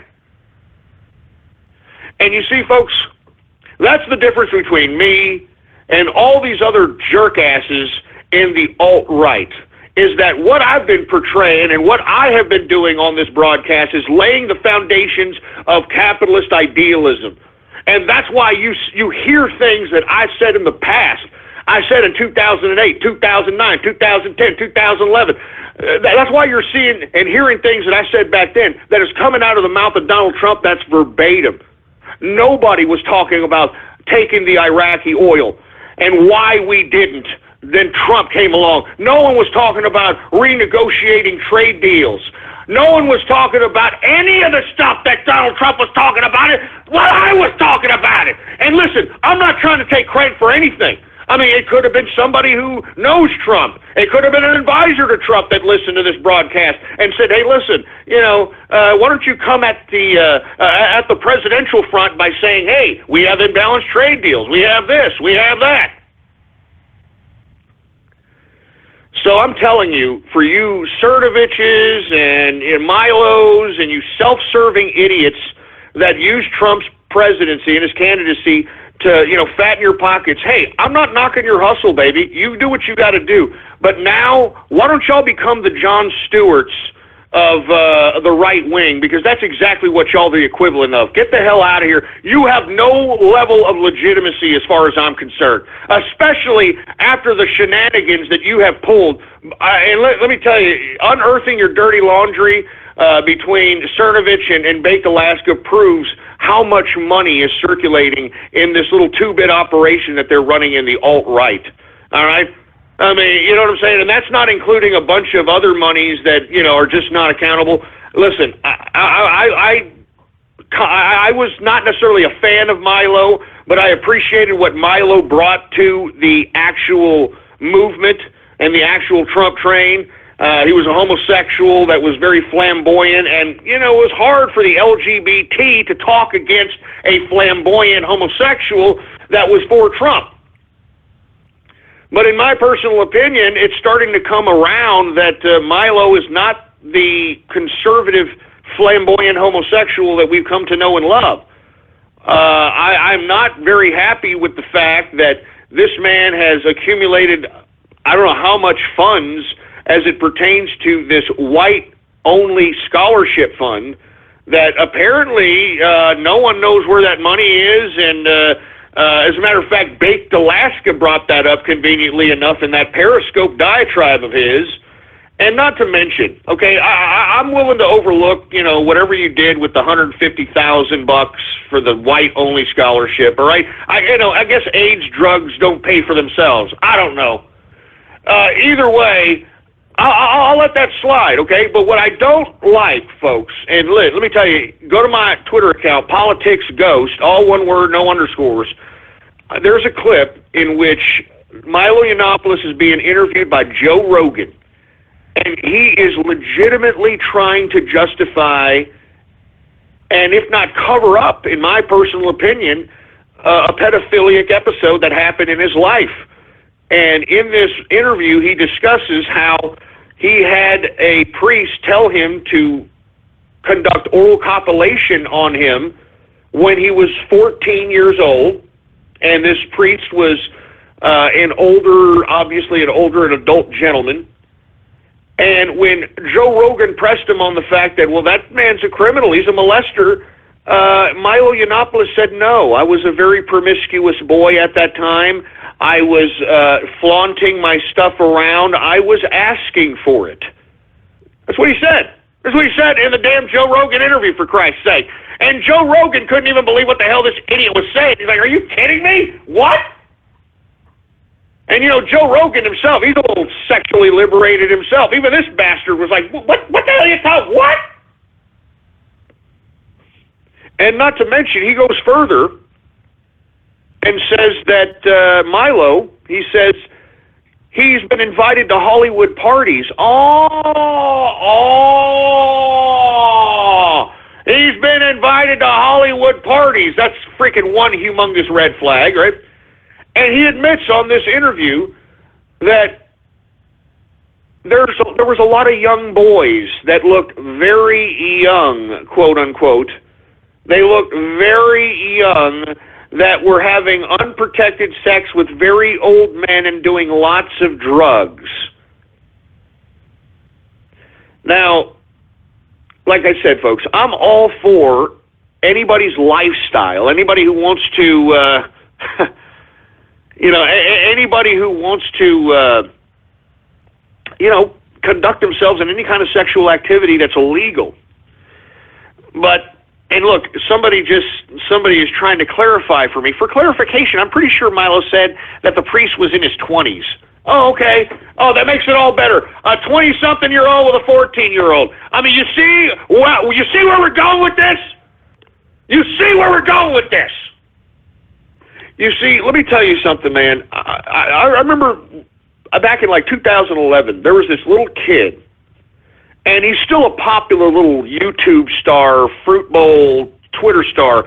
This kid named Lohan Anthony. Are you familiar with the little Fruit Bowl?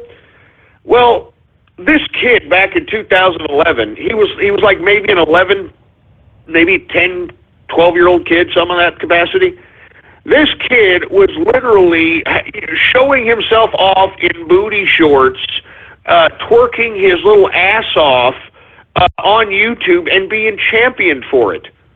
And I was on this broadcast livid at the time, could not believe that this was even being embraced. I mean, he was retweeted by Katy Perry, this little Fruit Bowl. And you see, I knew then that this is the goddamn path we were headed. I knew it, man. I knew it. Listen, I didn't mean to get off on that diatribe, but, with all this Pizzagate nonsense, we have to question everything, man. And you know what, Milo? I really don't know what the hell or why the hell you even told that story. But once again, I mean, it kind of shows a potential agenda from my perspective from you. I think that you're no different than the LGBT community.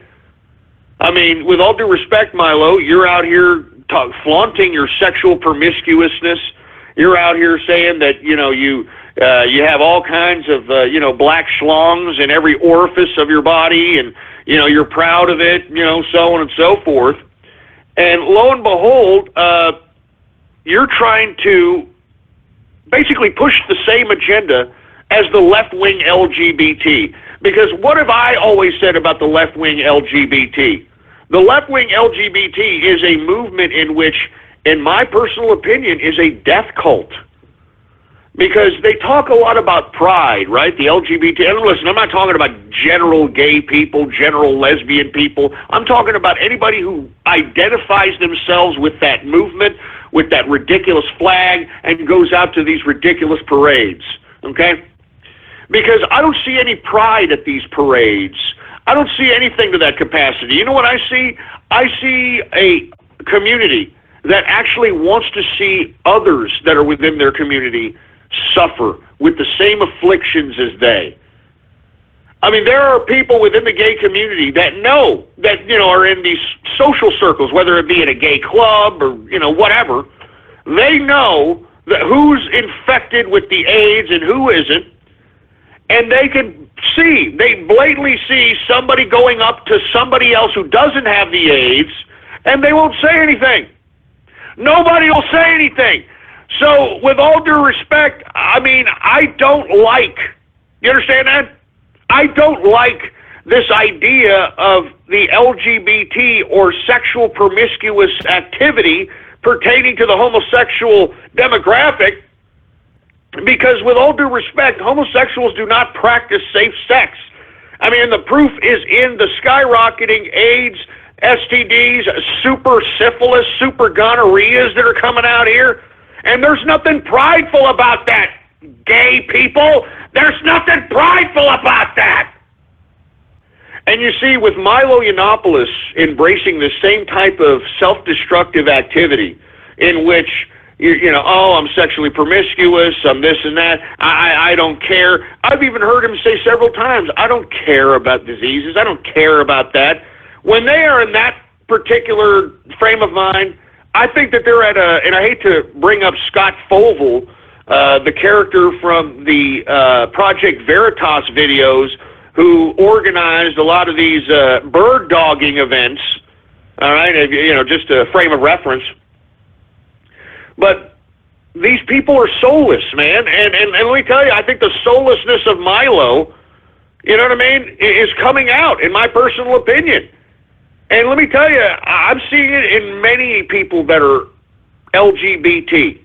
Once they're infected with the AIDS, they just want to see other people infected, man. I'm serious. I mean, I've lived in a liberal city out there in Austin, Texas, man. I mean, I saw Leslie Cochran, which was a disgusting, despicable drag queen that used to walk the streets of 6th Street with a full Manchu beard and long hair with a freaking G-string, okay? This person ran for mayor. So I know a little bit about, a liberal society, or at least living amongst it, okay? And I've seen it firsthand that these homosexuals actually want to see. They actually want to see other people infected, man. So in my personal opinion, Milo, you're perpetuating the same thing that these idiots on the left are projecting as it pertains to the social implications of being someone homosexual and supposedly on the right side of the political spectrum. And I just don't think that's compatible with what it is that you're trying to portray yourself politically. I think that it's very convenient for you to do so. I think that's why you do it.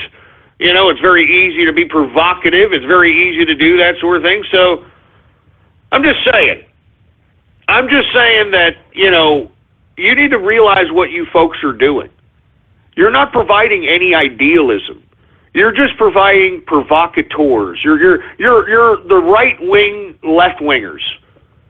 You're the right-wing, agitators. And I'm talking to all of you. I'm talking to all of that freaking crowd. I'm talking to Cernovich. I'm talking to Milo. I'm talking to Bake Alaska. I'm talking to... and listen, who the hell is this Richard Spencer idiot? I mean, listen. Richard Spencer is literally a speck on any political radar. He just so happened to have wanted to vote for Trump, okay, because this idiot thinks that, Trump was a white nationalist, like a moron, all right? And basically, I know exactly what Richard Spencer was doing. He knew what he was doing. He was utilizing that idea of white nationalism, and he made sure there was cameras there during the election of Donald Trump so that they can get him, doing the Sieg Heil signs to Donald Trump and all that other nonsense. Another agitator, another provocateur. And you see, we don't need that kind of crap. You understand? That's leftist crap. That's leftist nonsense. Provocateurs, we don't need that crap. We need ideas. And right now, the leading idea, the idea that is going to catapult America back to great status, is capitalism. Pure, unadulterated capitalism, and that's exactly the motivating force that is driving the mindset of Donald Trump. I like how these dumb mainstream media people put a camera in this idiot Richard Spencer's face, and you can see it in his mug, man. This guy's enjoying being a provocateur, man. He enjoys being a goddamn provocateur. No idealism, no philosophy, just a bunch of rhetorical crap like every leftist, And listen, we don't need these types of people on the Trump train, man.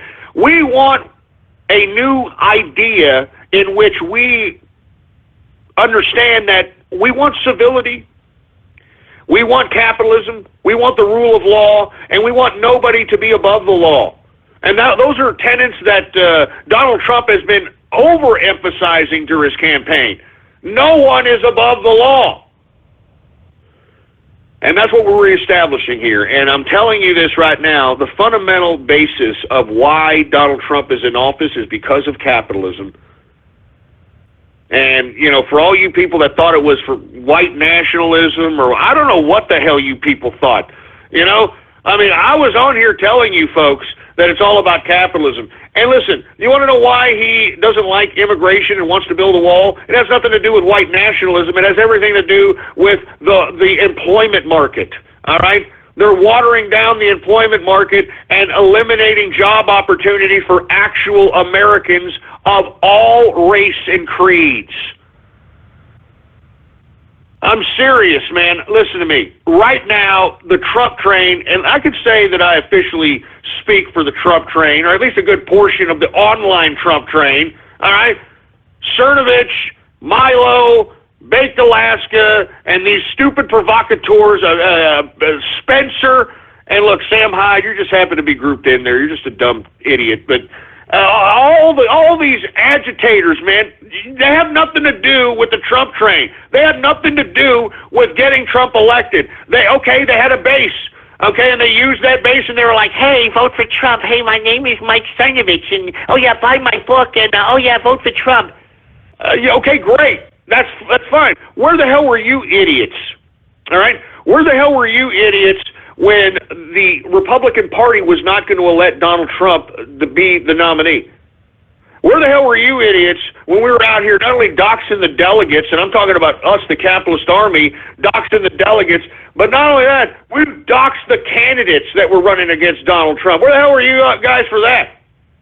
Where the hell were you guys when we released the goddamn D.C. Madam's phone list that basically implicated a whole bunch of people that were in the primary circle that enabled Donald Trump to solidify himself as the candidate? I mean, where were you, Cernovich and Milo and Baked Alaska and all that? Where the hell were you, Richard Spencer? Where the hell were you when we, the capitalist army, were doxing the leadership of the freaking Black Panther Party to prevent anything from happening at the goddamn Ohio convention? Do y'all remember that, folks? I mean, we goddamn doxed the freaking leadership of the Black Panther Party and said, hey, if you're going to go out there and you're going to show off your guns and you're going to provoke violence, we know who you are, we know where to go, so make your effing move. And guess what? The Black Panther Party didn't even show up to the goddamn Republican convention. And listen, did we take any credit for that? Did we get any kind of spotlight for that? No. Did we get paid for that? No. Son of a bitch. I'm serious, man. Where the hell were you idiots when we were out here risking our necks trying to make sure that Donald Trump was president? I'm calling you all out, man. Y'all were just sitting there pushing your goddamn books, your merch, your stupid speaking engagements, and all that crap, fattening your own pockets.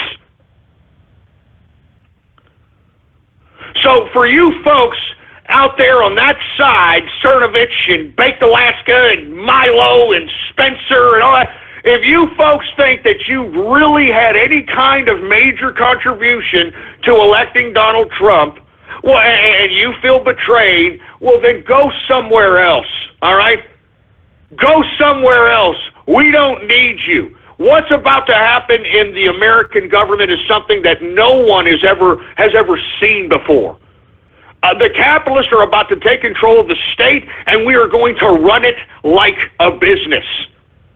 And we're going to dismantle the bureaucracy, and we're going to grow the private enterprise of this country. We're going to start producing products that are going to be sought after on an international scale once again. I mean, this is what I'm talking about. I've been pushing these ideas for years. And listen, I don't want listen, and this is why I've never showed my face, folks. This is why I've never, came out and, hey, it's me. I'm Thomas Albert or, whatever. I've never did anything of that nature because, I mean, the same thing that's happening to Cernovich, the same thing that's happened to Milo Yiannopoulos, the same thing that's happening to this idiot Baked Alaska that came out of nowhere, the same thing could happen to any one of us, man. Fame is a bitch. Vanity is a sin. And when you get too much of it, you start believing your own crap. You understand that? And let me tell you, I've been in enough, and listen, look, I'm not Thomas Alvin, I'm just joking, but I've been in enough scenarios in my life to know that I have the ability to obtain fame, I have the ability to do it, but why in the hell, why folks, why? What for? I mean, really, all I want is the message. All I want is the ideas. And that's what I convey on this broadcast, man. I mean, it wasn't until recently I started, selling some merch, and that was just because at the whim of the demand. But, for the most part, folks, I do this broadcast out of my own free will. I mean, I'm not, this is not something that is, putting food on my table, all right? I'm telling you right now. I do it more at first here when I came back in March so that Donald Trump can be president. Now that he is, I'm going to continue going because I think that we got to. I think that we got to continue going. We got to continue to facilitate this capitalist revolution. And idiots, I'm not Thomas Alban. I wouldn't have said that if that was him, you dumbasses. Jesus Christ. But hey, y'all believe that? Go ahead and believe me. All right, give me a break. We're going to be breaking a lot of women's hearts if you think I'm that gentleman. I'll tell you that right now. But listen to me. The whole reason why I'm not out here doing this crap is because I'm not an attention whore. All right.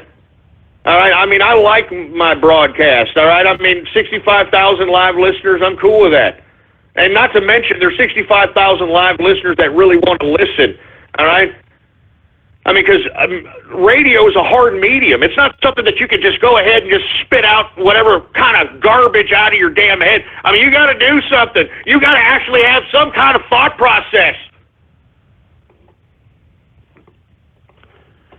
Anyway, I'm not really Thomas Alban. Jesus Christ, I shouldn't have said that. You see that?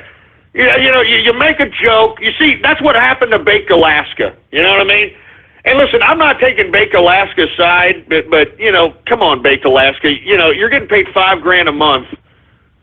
You're not supposed to be making Jew jokes, all right? I mean, come on, let's be honest, all right? And you want to know why? Because Cernovich, you know what Cernovich is trying to do? He's trying to become legitimate media. And by Baked Alaska being on his payroll, making some Jew joke, I mean, it basically kind of puts a damper on him being legitimate at all. And that's why they had to get rid of him. And that's why none of those idiots are going to be legitimate, because they're stupid. I mean, to be honest with you, man, listen. I don't understand the appeal of Cernovich. I mean, okay, Guerrilla Mindset, I've read it. Meh. I don't get it. I don't get these appeals of these people. I mean, I kind of understood Milo. He's a flamboyant fruit. We needed some flamboyant fruits on our side during the campaign. He was good for that. Campaign's over. He can go out and do whatever the kind of fruit bowl crap he wants. We don't want him anymore. That kind of thing. All right. So anyway, let me continue. Listen, I'm not Thomas Alban, assholes. I'm just kidding. Jesus Christ, shove it up your ass. That's not me, all right? You know what I was thinking about doing? I'm serious. I'm thinking about having a party. Unfortunately, I can't do it this New Year's, but I'm thinking about having a party and, charging, I don't know. You know what? Never mind. Every time I say something, you people are like, yeah, well, you said it, Ghost. You promised. I don't promise anything. Anyway, listen, I'm done with talking about these jerk-offs, man. I'm just tired of these people, these self-important assholes, man. I'm tired of them. I'm sorry, I'm tired of them, man. I mean, with all due respect, Cernovich, I mean, I haven't seen you do a goddamn thing, man. I mean, with all due respect, us in the capitalist army, we put our freedom on the line. We've done a lot of stuff. I've only given you a small portion of what we've done. And look that up. I mean, go back in my Twitter timeline, man. We doxed the leadership of the Black Panther Party. We doxed the leadership of Black Lives Matter. I mean, we were the ones that released the private messages from D-Ray's Twitter account when he's talking to Nita and claiming that, we just talked to Loretta Lynch and she's trying to, do something and trying to cause civil unrest so that they can implement martial law. And I'm serious. It's just, where the hell were you guys? Seriously, where the hell were you guys? And listen to me, because we doxed the Black Panther Party and we knew. Listen, we didn't threaten them, all right? We just said, hey, listen, you guys go out and commit violence. We know who you are. We know where your families are. And we're just going to go to your house and ask you a few questions if you commit violence. And they didn't even show up.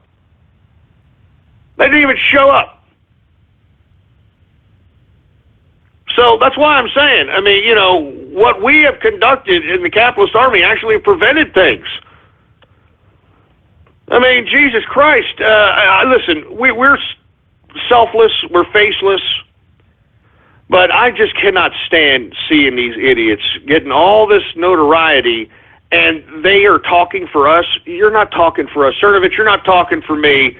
Baked Alaska, Milo, Spencer, Sam Hyde, you idiots are not talking for me, all right? You people are just Johnny-come-latelys, with all due respect, all right? I wouldn't be surprised if half you assholes actually voted for Obama, all right? So shove it up your ass. Anyway, I want to hear from you. Let's go ahead and take some calls. Am I wrong? Am I the bad guy? 563-999-3791. And if I am the bad guy, then I don't want to be right, baby! Because I'm a capitalist, folks. And what do you always hear me say? Capitalism or death. I'm a capitalist till the day I die. I don't give a crap about these two-bit politics anymore. You get by, politicians. You understand that? You understand that? It's all about capitalism, baby. Money and the power. Money and the power. Anyway, I want to hear from you. What do you think about all this nonsense that we're talking about, the so-called alt-right mouthpieces? What do you think about them? Do you think that, that they deserve their high prominence of being mouthpieces for the right wing? I want to hear from you. 563-999-3791. Let's take some callers here. How about 706? What do you think about all this crap? Hey, I think it's just crazy, and I think just on a separate note, you got to stop letting all these trolls get to you, man. Like, exercise your right of free speech and just keep on keeping on. Yeah, I appreciate it, but you know what? Listen to me. I'm not some punk. You understand that? If somebody's going to say something to me, I'm going to say something back. You understand that? I'm not joking around. Anyway, who else do we got going on over here? How about, a bunch of anonymouses here, for Christ's sake. Jesus Christ. How about area code 831? You're on the horn. What do you got to say about all this crap? Hey, so the thing about Richard Spencer, the Richard Spencer is different from Mike Cernovich is that Mike Cernovich is one of those civic nationalists, kind of one of the alt-light breakoffs. So, him and Milo Yiannopoulos are really against asking the Jewish question, and these are sort of things that the alt-right, like Richard Spencer and people like that, are really trying to push. And they know that Donald Trump isn't exactly an alt-right. He's never been about that, but they kind of see that as being a step towards what they're trying to do. So I think they're just kind of looking at that. Well, what exactly are they trying to do? Are they trying to bring back the Fourth Reich? What exactly is the objective? So, it's kind of a cafeteria at this point, because there is some people who do prefer socialism, but at the same time, there are other people who are pro-capitalist who just kind of want Anglo-Saxon identity being a forefront of the agenda when making political decisions. Well, listen, I think that regardless of racial components, I think that what should be driving people is ideas. And it's the idea, if you just take a look at communism for a second, communism is able to agitate any nation state into fighting against itself, because communism understands how to pit groups against each other. That's the whole basis of communism, agitation, order out of chaos. That's the whole means in which communism comes to play. Now, what I'm trying to get across here is that this idea of white nationalism, okay, it's not going to come about in America, okay, because America is not traditionally white Anglo-Saxon. Now, I'm not trying to sound like a freaking social justice warrior here, but Anglo-Saxon encompasses a whole array of different races, and even in that Anglo-Saxon tenet, there are Anglo-Saxon variants in which are looked upon as second-class, third-class citizens. One in particular is the Irish. The Irish are looked upon by other Anglo-Saxons as low-grade trash, as dummies, as half-tards. It's the truth. They don't look too highly on the Scots either. You understand? So when I hear white Anglo-Saxon, when I hear white nationalism, I don't get what you people are talking about, all right? And not to mention, I don't think that you folks know what you're talking about. Whenever I hear anybody who is pro-white nationalist, okay, they usually, do the Hail Hitler, they got the Nazi symbols, but Hitler was a socialist. He was a national socialist. And the funny part about the variant of National Socialism is that, okay, he kept everything in private hands as far as the means of production. He kept them in private hands, but he and he alone was the dictator of what was produced. And that's National Socialism. And not to mention, he was able to make and act laws that literally turned his National Socialist state into a fascist state. So he literally threw in all kinds of variants of politics and threw it into one. So, in my personal opinion, I just don't see where people are talking about white Anglo-Saxon. Are you talking about the English, the British? Are you talking about the Scottish? Are you talking about the true white folks? And let me tell you, you want to know where the whitest of white folks are? In Chechnya. And those white folks, you know what they are right now? They're freaking Muslim. The Caucasus of Chechnya, you ever heard of that? No, I bet you haven't. Well, where, in an area of Chechnya, which is around Russia, they call it the Caucasus. That's where you get the term Caucasian. Because in the Caucasus of Chechnya is where the whitest people come from. All right? Oh! And you see, this is where I don't understand this whole white nationalism nonsense. Because if we're going to get back to the tribe thing, well, then let's get back to the tribe thing. What are we really? What are we really? And you see, nobody who is a supposed Puritist, whether you're a white separatist, a black separatist, a Mexican separatist, nobody even wants to go down that direction of debate because they know I'm telling the truth. All right? I'm just saying, man. I'm just saying. Hey, look, people are saying don't call Scotsmen, Irishmen, or Welshmen Anglo-Saxon. Well, hey, with all due respect, y'all were looked highly upon by the nobility of England. Do I have to recall history on you folks that, Ireland was a dumping ground for, trash? Lest we forget, do y'all remember the transplantation of I believe it was the Spaniard Basques from Spain into, I believe it was Basques, the Spaniard Basques from Spain into Ireland, and they just, I forgot which king it was. I believe it was Philip or James. Threw all these damn Spaniard Basques into Ireland, and these Spaniard Basques did so much fucking, excuse my French, they did so much screwing in Ireland that's why you have the Black Irish. So that's all I'm saying. Listen, look, I'm not trying to have a debate against anything. I'm just saying, listen, you want white nationalism? Why don't you be appropriate about it? Why don't you be appropriate about it then? You know what I mean? Let me explain this. I bet none of you white nationalists even know what the hell the goddamn Confederate flag means. Nobody knows what the Confederate flag means. The Confederate flag is an Irish symbol. The blue cross is the cross of St. Andrews. You dumbasses.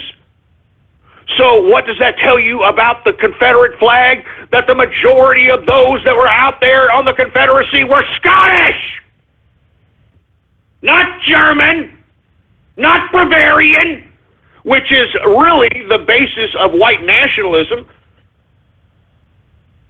So all I'm saying is, if we're going to go down this road of white nationalism and racial components, I mean, let's be honest. Let's be honest with ourselves, for Christ's sake. Good God. And look, I got some idiot here saying that the Confederate was just a battle flag. See, this is how stupid. And this is a white nationalist over here, and this is how stupid white nationalists are. You know what I mean? Do you even know what St. Andrews is? That's the cross of St. Andrews. You want to know why during Christmas they say Merry Xmas? They say Merry Xmas because they believe in St. Andrew. They celebrate St. Andrew during Christmas, during Xmas. You dumb, uneducated pieces of garbage. Oh, good God, man. Listen. I'm not saying there's anything wrong with white nationalism and all that crap, but you sound just as ignorant as Black Lives Matter. You sound just as ignorant as La Raza. I'm serious. I mean, this whole white nationalist crap, it has no basis whatsoever. Now, listen, if y'all are a bunch of Scots and y'all are like, hey, we're going to bring back the Confederate flag because it's a Scottish symbol, and, you know, that's what it is, and we're Scottish, and we're proud, and, you know, Scottish this, and we're wearing kilts. Hey, that's one thing, okay? Okay, at least you have a direction. At least your white, well, whatever, nationalism is based on an actual tribe out here. All right, but let's be honest. You know, the Brits didn't like the Irish. You know, they weren't big fans of the Scottish, all right? They weren't big fans of the Welsh, all right? These are all different variants of white people. I mean, Jesus Christ. I mean, you know, they don't teach this crap at school, do they? They just don't teach this garbage at school. Anyway, listen, we are now in the third and final hour of the True Capitalist Radio broadcast. And, of course, I am your host, the man they call Ghost. And once again, folks, I want to thank you very much for tuning in with me. Before we get started, I'd like for you to please add me to your following. Follow me on Twitter, all right? Follow me on Twitter at PoliticsGhost. All one word, no underscores. PoliticsGhost is the name to follow. All right? And look, somebody, Mark, thank you very much for this this tweet. He said, Ghost, it's because they absorb 4chan memes instead of studying political philosophies for themselves. Exactly right. Now listen, unless you're going to come at me with some level of legitimacy, of what basis in which white Anglo-Saxon, white nationalism, whatever. I mean, I'm willing and open to hear it. All right? But not even, with all due respect, and I know that you all love Hitler out here, all right? All you damn white nationalists, y'all think Hitler is so great.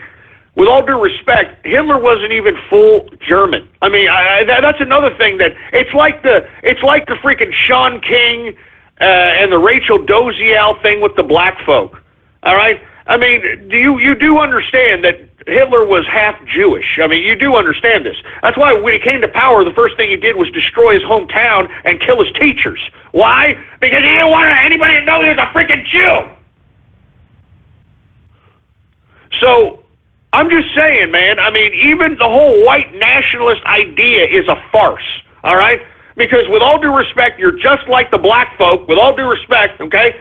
Y'all are being led around by folks that you hate, all right? The folks that you're supposed to not like, that you hate, huh?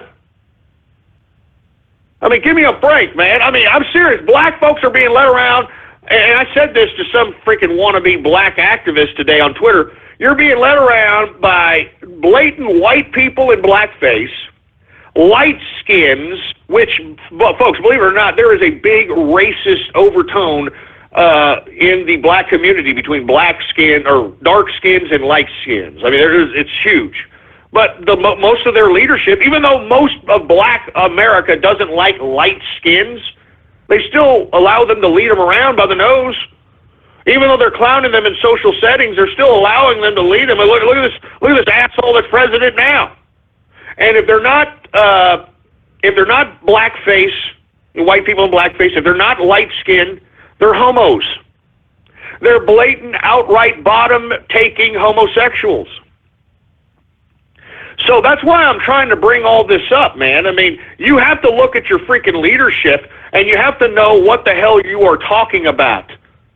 All right, I know it's real quick, it's real easy to be like, yeah, white supremacy, white nationalism, yeah. What the hell does that mean?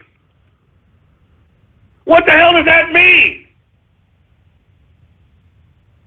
I mean, it doesn't make any sense. What white are you talking about? There's different variants of white, for Christ's sake, man. I mean, Jesus Christ. And then I've got somebody saying, well, Chechens are Slavs. They're a throwback in evolution, just like Russians.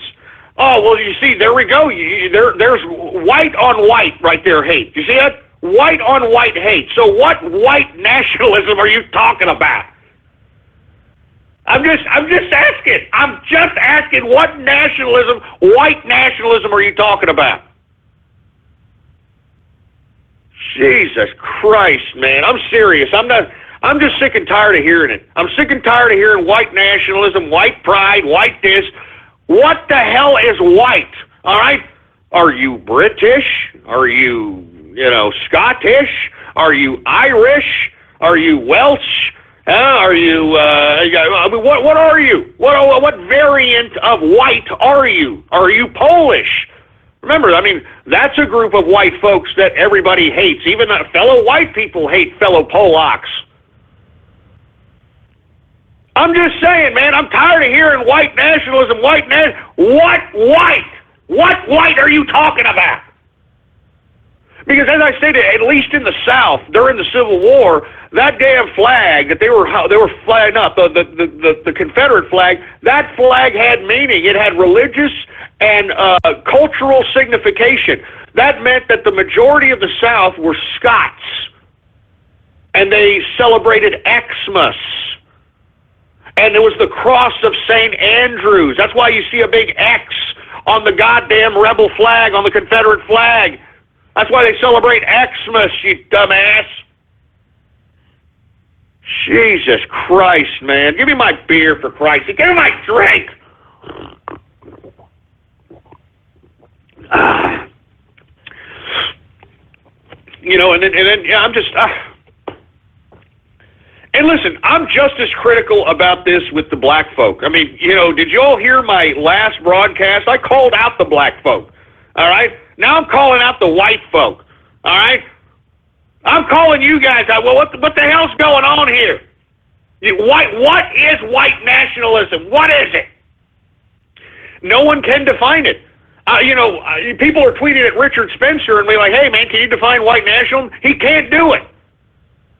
He can't. Because there is no such thing. There's so many variants of white. Did you know there was 100 years war between French and English? White against white. I mean, give me a break, man. It's stupid. That's why these communists are able to manipulate you morons like they're able to do. You know what I'm saying? Jesus Christ, man. I mean, I don't know what else to say. I mean, and then, because of this whole white nationalism nonsense, you give these people fodder. You know what I'm saying? You give these people fodder to say, you see, they're racist. You see that? They're just racist bastards. And, once you have put it in the minds of everyday people, because remember, it's not about you, you alt-right mouthpieces. It's not about you. It's about whether or not you can convince enough people to not just believe in who the hell you are, but the ideas that you convey. Remember, nobody knows who the hell I am. Nobody's ever seen me. But yet my ideas that I convey on this broadcast live, and they are materialized. They manifest. And that's all there is to it, man. Oh, my God. And listen, I mean, I'm not trying to talk down to you people, but it's very hard to debate people that don't know what the hell they're talking about. And listen, people that at first, in the beginning of this diatribe, they were tweeting at me and saying, oh, Ghost, you don't know what you're talking about. this and that. And then when I started saying, oh, yeah, well, what white are you talking about? All of a sudden, people got quiet on Twitter. And you want to know why they got quiet on Twitter? Because they know that they are nothing. And let me tell you, the funny part about it is that the Europeans that take so much pride in supposed, white nationalism or whatever, they're the ones being overran by Muslims right now. You know what I'm saying? I mean, they're the ones being literally, submitted by a bunch of wild Yehudis and allowed it to happen.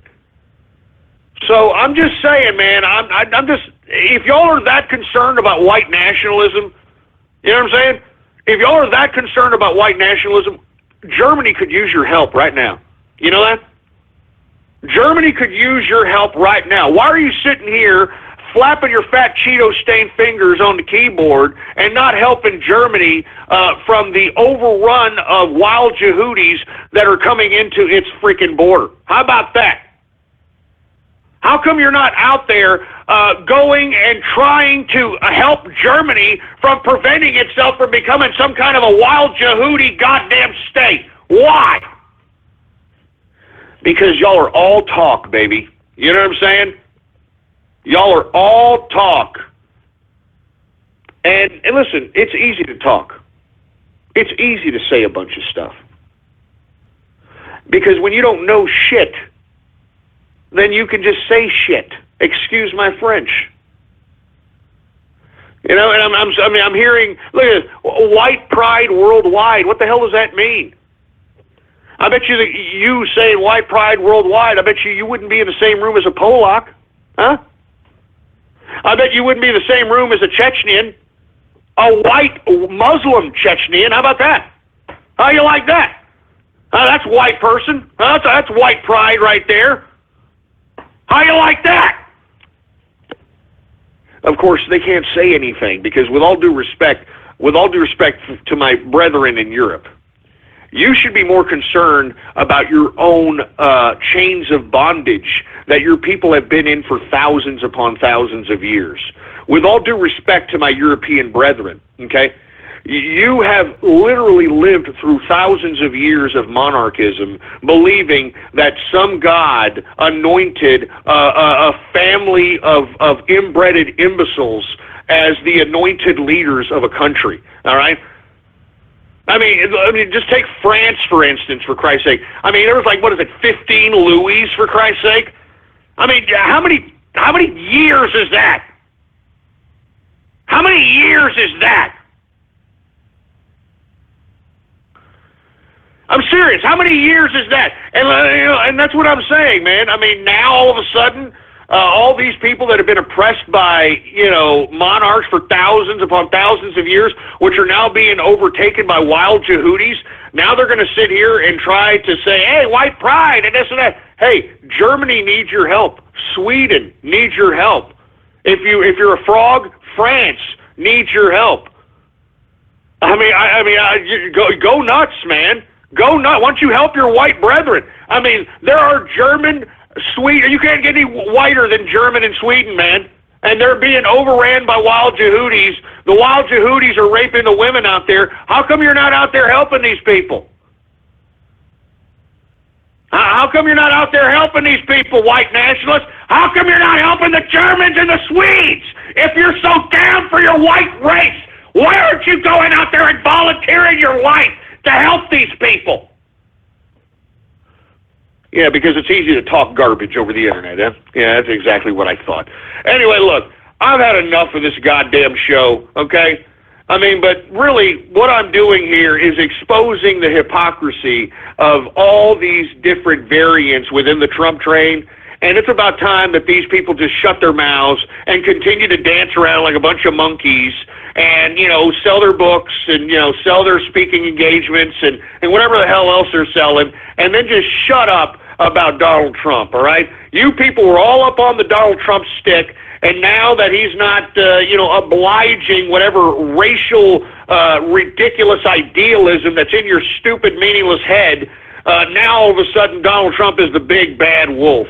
You know what I'm saying? Now all of a sudden Donald Trump is some big bad cuck, Jew lover, or whatever the hell you people are talking about. Hey, baby, this is capitalism. This is money. You understand that? The communists took over this state, and I'm talking about the state of America, and they have ruined it. It is our time now, folks. It is the capitalist time. This is a capitalist revolution. And you just wait until we take control of this goddamn government and see what the hell's about to happen. You just wait and see what the capitalists do to this country. We are going to turn it around, baby. We are going to make America great again. We are going to put people back to work. We're going to make opportunity available for everyone so that anyone who has the ambition, the creativity, the innovation, the know-how, they can be all they can be, and they can generate as much wealth as they possibly can. Anyway, folks, listen, we've got about 45 minutes left. I'm going to go ahead and get to everybody's favorite part of the broadcast, all right? And I'm talking about Radio Graffiti! That's right, folks. Radio Graffiti, the part of the broadcast where the spectators become a part of the spectacle. All you got to do is give me a call right now at 563-999-3791. And when I call on your area code, you've got exactly 3 to 4 seconds to say whatever it is that's on your mind. That's why we call this Radio Graffiti. And before we get into Radio Graffiti, folks, I want to remind everybody, all of a sudden, now that Christmas is over, all of a sudden, Inner Circle members are like, hey, I want my Christmas card, even though I put out ample enough amount of different opportunities. Now, there are 2 people that I legitimately looked over, and my apologies to those 2 people. You know who you are. But look, if you wanted an Inner Circle Christmas card, today is the deadline. You either DM me or email the email on your receipt, your digital receipt, and that's it. I mean, this is the final day. I'm going to send them all out tomorrow. That's it. No more, all right? I mean, that's it. It's over, all right? And not to mention, folks, people that are wanting to be a part of the Inner Circle, listen, I'm thinking about possibly tomorrow night after the show, Baller Friday, putting up, I'm only going to put up 50 more slots, and that's it, man. I mean, the Inner Circle's got to be small. It's got to be tight, and that's the way it is. That's the way it's going to be. I've got a lot of things planned for the Inner Circle in 2017. I'm going to stay in contact. We're going to make sure to have a voice chat room, so we're always commiserating with each other, so I can talk to the Inner Circle, that sort of thing. And that's all there is to it, man. I mean, we got all kinds of perks when you're in the Inner Circle, baby. All kinds of perks. Anyway, folks, without any further ado, do we got any freaking Radio Graffiti callers there, engineer?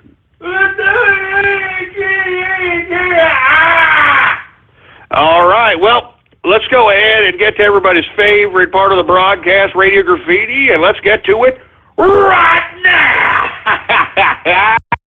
How about Anonymous Radio Graffiti? Willie Atkins Radio Graffiti. Hello, everybody. This is your boy, King Edward Undead. I'm roasting Twiley Atkins. I think Twiley Atkins does this funny Fluttershy voice. I think it's pretty lit. And yeah, she is a brony troll, of course. To me, I feel like she's got a sparkling personality, and all she's got in her life is fucking joy. Did you hear what El Paso Loco said? And I do agree with this. She's trolling me hard. She's got me by the fucking balls. That's true. And she's anally fisting me hard into the woodshed like a pussy. Oh, man, Jesus Christ. Are you kidding me? Are you kidding? Did you actually say that? Oh, good God. Oh, my God. Anonymous Radio Graffiti.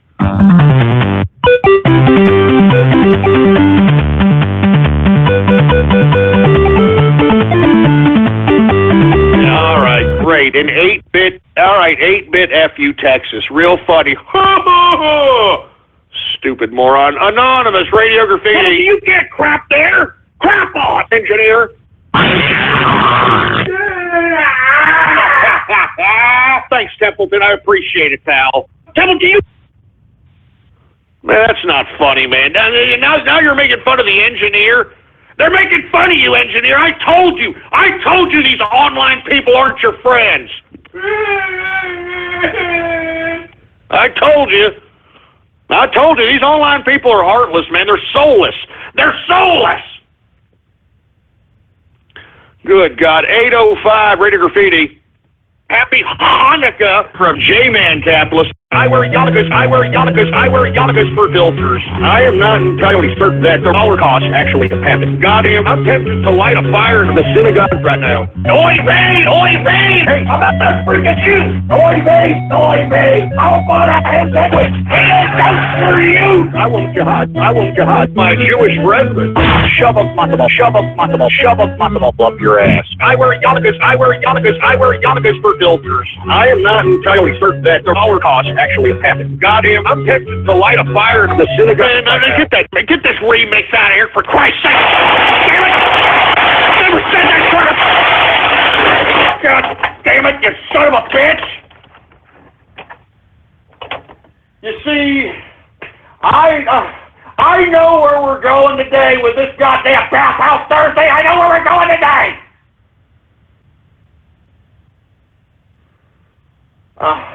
Jesus Christ. You know what, man? I'm serious, man.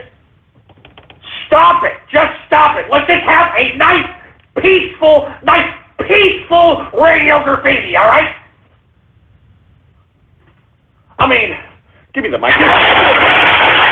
Freaking mic, man. I mean, how long do we have the freedom of doing Radio Graffiti thanks to goddamn mulatto Obama and signing in NDAA 2017? How long do we really got?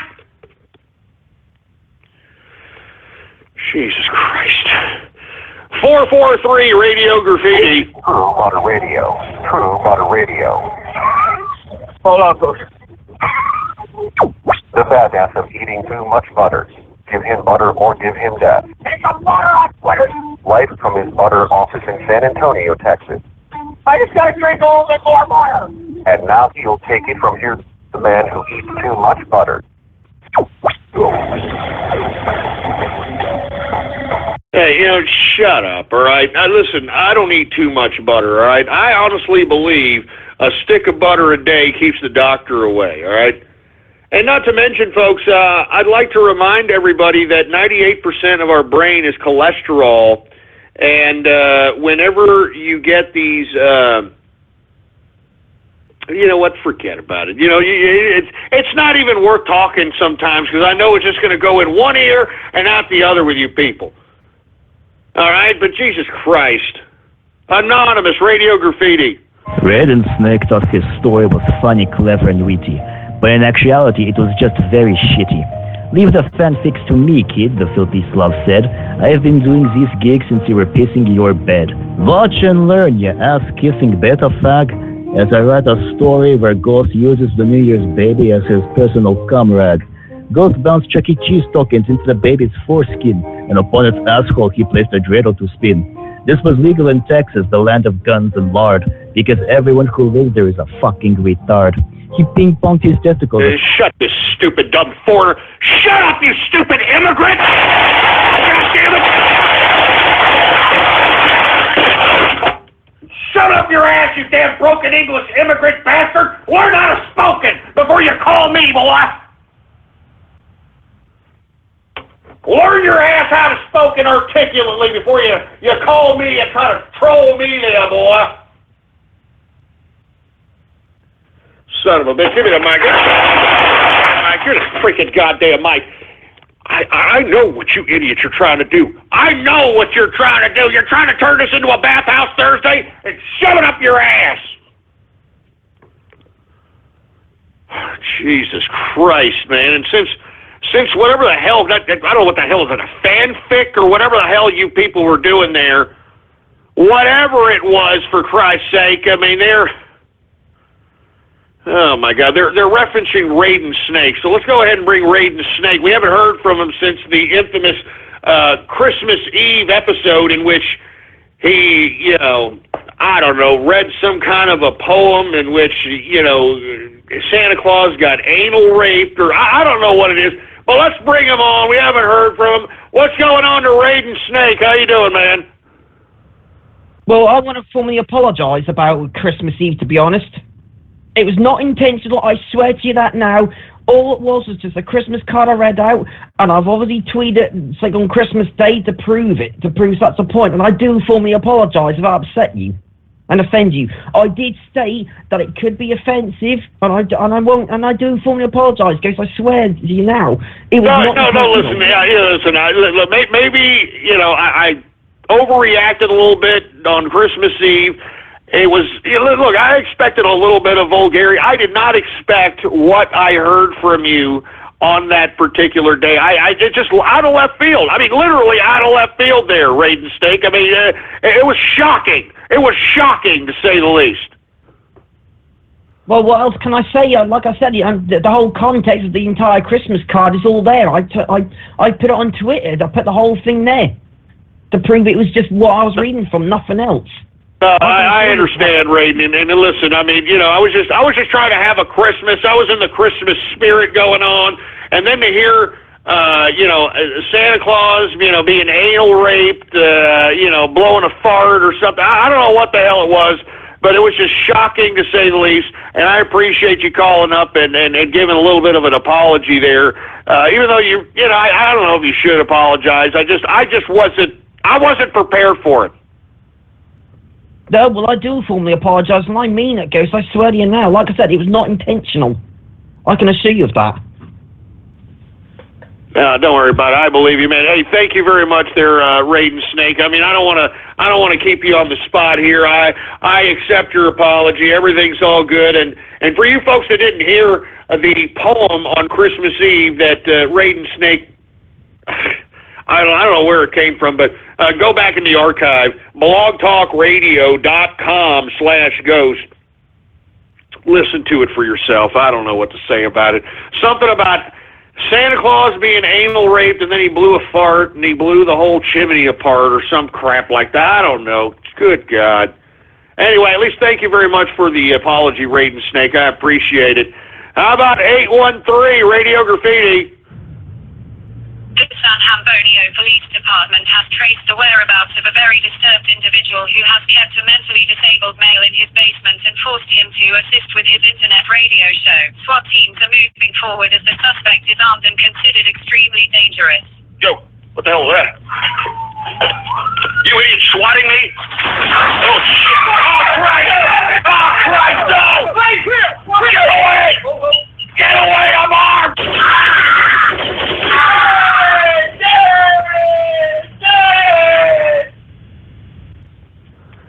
You son of a bitch. Damn it! That's not funny! God damn it, that's not funny, you son of a bitch, man! Let me tell you something right now, man. I really thought I was being swatted, man. I really thought I was being swatted. And you want to just keep reliving it. You want to keep rubbing it in my face. You want to keep twisting the knife, don't you?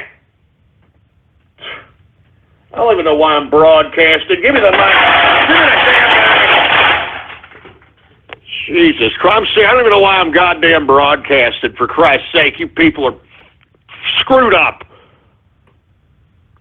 Anonymous Radio Graffiti. While shitposting on Twitter about saving the white race, he began ranting about Hollywood, Vons, and a lizard, while covering the baby's face with his greasy man blizzard. Ghost breathing was getting more heavy and frantic, like Carrie Fisher's on a flight across the transatlantic. He deflowered the baby like a truck entering a German shop, bouncing it on his lap like a never-ending New Year's ball drop. He came so hard he launched the baby off his penile plateau, and the New Year's baby flew in the air higher than the death toll in Aleppo. Just get the stupid, sick, perverted immigrant. Get him on my show!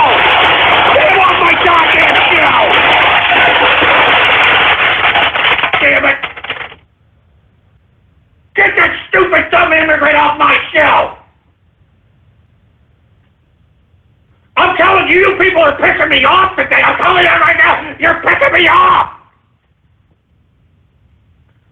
You're pissing me off, man.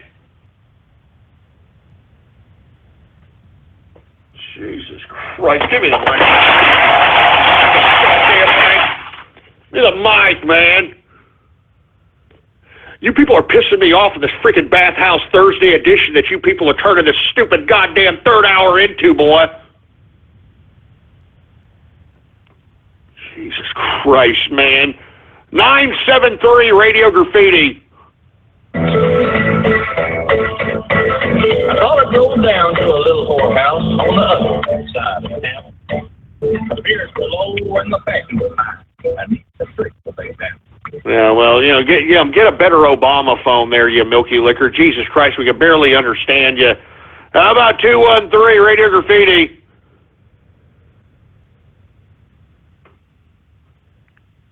Yeah, Jesus Christ, we got a freaking Helen Keller deaf mute. How about 540 Radio Graffiti? It will be legal in Texas to shoot Thomas Albert. And hey, it's me! I'm Thomas Albert!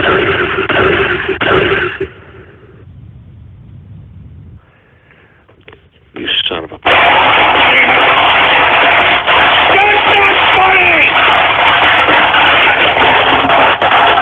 That's not funny, you son of a bitch! Listen, y'all are pushing my buttons today. I'm telling you this right now. You're pushing my buttons. I'm going to end this show early today. I'm telling you that right now. You keep this crap up. I'm going to end this son of a bitch early if you keep this crap up. I'm warning you. I'm warning you all right now. Give me the freaking... Look, man, I'm telling you this right now. You people are pissing me off. Y'all better stop this, or I'm stopping the show. All right? I don't need to be putting up with this crap, especially so close to New Year's Eve. Hell, I'm even doing a New Year's Eve broadcast, you ungrateful twats!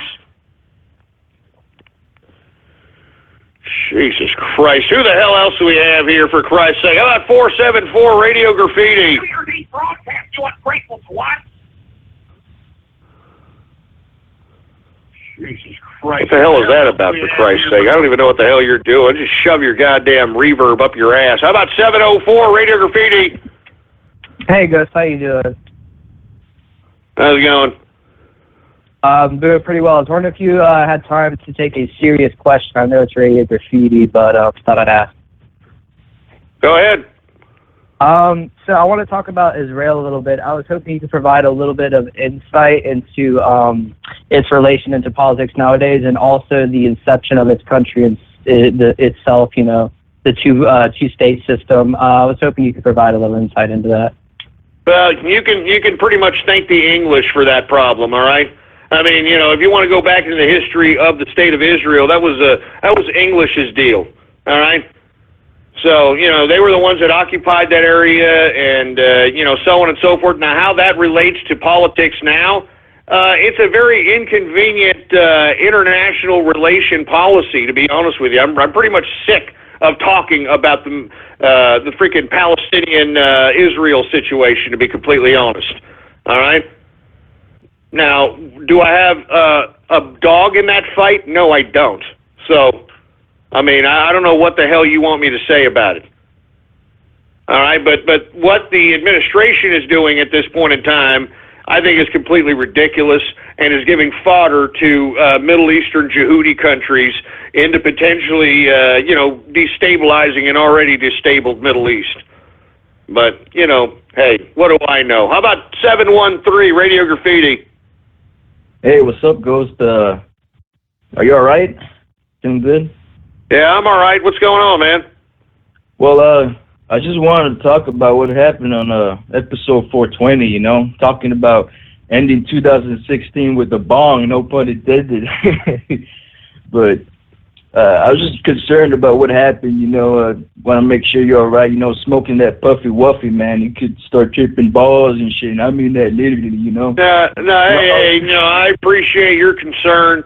Listen, that's, you know, I did that one time. It was a 420 episode situation. Not going to do it again. And believe me, now I understand, you know, that, you know, this new tobacco, all right, this new tobacco, or this new whacker tobacco, I should say, this wacky tobacco, this marijuana, some pretty, it's pretty harsh stuff nowadays, man. This is weaponized marijuana that they've got going on out here. Definitely weaponized marijuana. How about 931 Radio Graffiti? Hey, Ghost, can you hear me? Yeah. Hey, man. I just want to take 1 minute of your time. I've been listening to your show for about 5 years, man. And I stumbled on it by mistake, listening to some Family Guy joke. And I've been listening to you since I've been in the Army. I'm out of the Army now. And I'm a Democrat. And to be honest with you, since listening to you, it changed my philosophy and I changed my thought process on a lot of things. Got me into the stock market, got me making smarter moves with my money and stuff. And I want to appreciate you. I already introduced you to a whole bunch of people in my family that doesn't agree with everything you say. But me being a black male, I want to tell you that I appreciate you and thank you. And keep doing the things that you're doing, man, and never back down. Hey, man, I appreciate it, and thank you very much as well, and I appreciate you listening to me for so long, and I'm glad that certain elements of the show, that you were able to apply them to your personal life and be able to make yourself that much more successful. I mean, that's really the reason why I do the show. I mean, you know, regardless of what people think, that's why I do the show. I mean, people that are successful, they want to see other people successful. You know what I'm saying? And listen, what I mean by that is that successful people want to see other successful people successful. They don't want to just give anything to anybody, but if they see somebody who is ambitious and has the know-how and the knowledge, and if, you know, a successful person is in the position to give them an opportunity, you know, a real, true, successful person will give them the opportunity. I mean, that's just how it is. I mean, only people that are unsuccessful are haters. You know, only people that haven't accomplished a goddamn thing in their life really hate people and want to see people in misfortune, and they want to see people hurt, that sort of thing. You know, complete and utter life losers. Anyway, thank you once again, man. I appreciate it, man, and to many more shows as well. And good luck to your future endeavors. How about Anonymous Radio Graffiti? Hey, Ghost, would you like to join my clan in World of Warcraft? We could use another paladin. I got rid of the last one because he was a nigger. We hung his corpse near the entrance to Stormwind. LOL. Oh, shut up, you stupid, dumb, imbecilic moron. How about Anonymous Radio Graffiti? My name is Cleveland Brown, and I... Look, hey, that's not going to be a meme, regardless of how hard you try, all right? Anonymous Radio Graffiti. He's not the kind of book you will have heard of before. He just makes you scream or make a boat with his soul. Hey, he's just a little guy looking for friends. I can't even understand that stupid, dumbass, ridiculous, imbecilic song. How about Anonymous Radio Graffiti? He's not the kind of book you will have heard of before. Hey, didn't I just call? Hang up those idiots. Hang them up, engineer, goddammit. Good God. How about 267 Radio Graffiti?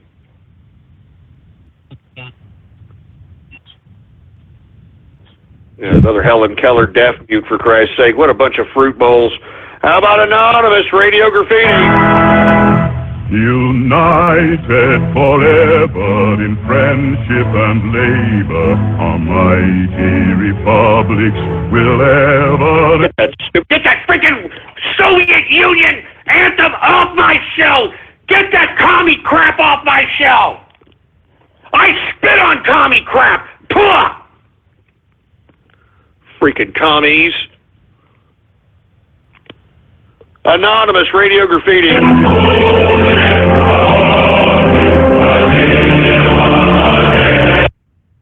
Hey, communist assholes, I'm warning you, shut that crap up! Shut that crap up! Son of a bitch. How about Anonymous Radio Graffiti? We got another Helen Keller deaf mute, for Christ's sake.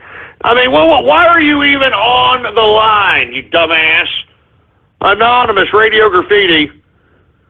Every year, my wife forces me to eat the tasty yeast infection out of her transvaginal mesh while she is on... Shut up! Jesus Christ, man. Who else do we have here? How about 352 Radio Graffiti? My name is Fred Burger. I can spell my name real good. Fred Burger, Fred Burger, Fred Burger. Yes. What the hell? What kind of tard crap was that? Jesus Christ. How about 609 Radio Graffiti? Dormy, sweet Radio Graffiti, telling you, I want carolers. I want that. What the hell is that? Yes! Yes, the Christmas spirit is alive! It's alive! Woo! Oh, man, come on, man. I wouldn't do that to a bunch of carolers, I don't know what to say. I don't know what the hell to say anymore. You people are... 909 Radio Graffiti.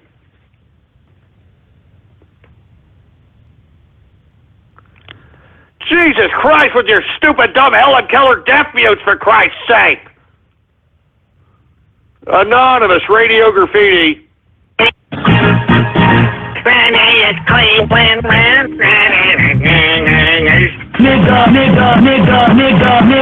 Nigga. All right, shut up, you racist asshole. Shut up.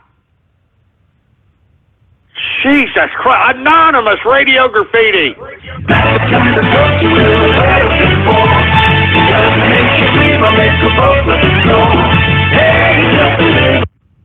I mean, what kind of tard song is that, man? Seriously.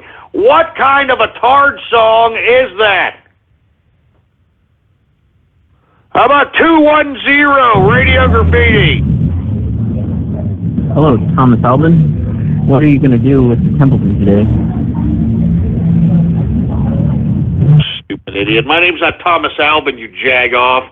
How about Anonymous Radio Graffiti? 2 number 45, 1 with cheese, 2 number... Jesus Christ, not this goddamn asshole! Damn it! Somebody tell that brother this ain't goddamn Church's chicken! This ain't goddamn Popeyes with a 2-piece for $1.99! Jesus Christ, man!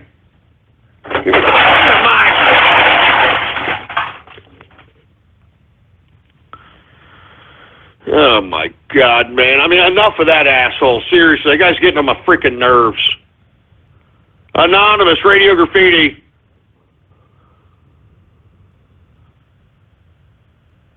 Jesus Christ, Helen Keller deaf mute. Anonymous Radio Graffiti. All right, let's start. We're going to go ahead and hang up a bunch of anonymouses here, for Christ's sake, because that's not going to be a meme, all right? That is a dumb, stupid, ridiculous, idiot concept. It's probably one of the most racist cartoons on the planet, and why black people aren't going out to Seth MacFarlane's house to, ask him a few questions is beyond me, all right? 352 Radio Graffiti. Yes, I'd like a large cheese pizza with extra sauce and dipping sticks. I mean, what are you? I mean, this is not a restaurant! Shove it up your ass with that stuff!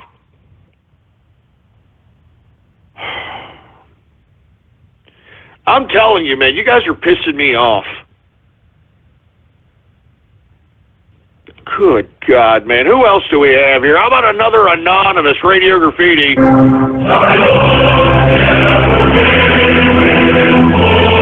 Hey, listen. Shove that up your goddamn vodka cockeyed mouth breathing Ruski ass. That stupid Soviet national anthem. Shove it up your ass. Anonymous Radio Graffiti. Through the ages, the dream of a people, their fortress secure. God damn it, you son of a... You commie son of a bitch!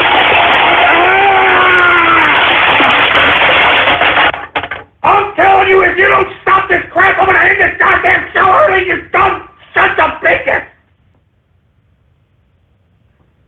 You goddamn dumb sons of bitches!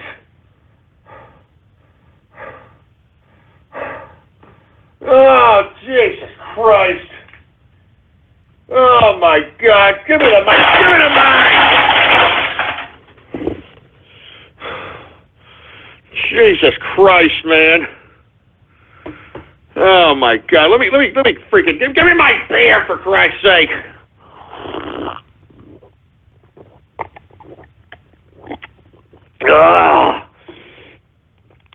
got to take chugs of this beer, man. Y'all are pissing me off.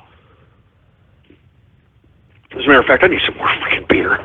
Can't sit here and continue to do this dumb freaking broadcast to a bunch of jerk dicks out here without getting some more beer. Jesus Christ. I'm sick and tired of this crap, man. I'm telling you, I'm well over 1,500 hours of my life on this broadcast. And listen, all I ask is for a decent level of goddamn respect. You know that? Over 1,500 hours of my freaking life dedicated to this broadcast. I mean, just think about that, you stupid sack of crap. 3 hours a day, 5 times a week. Think about it. I'm talking about the energy. I'm talking about the passion. I'm talking about the fury. The fury.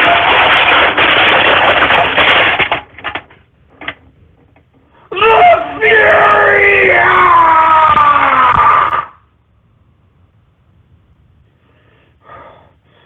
Over 1,500 hours. Over 1,500 hours of my life.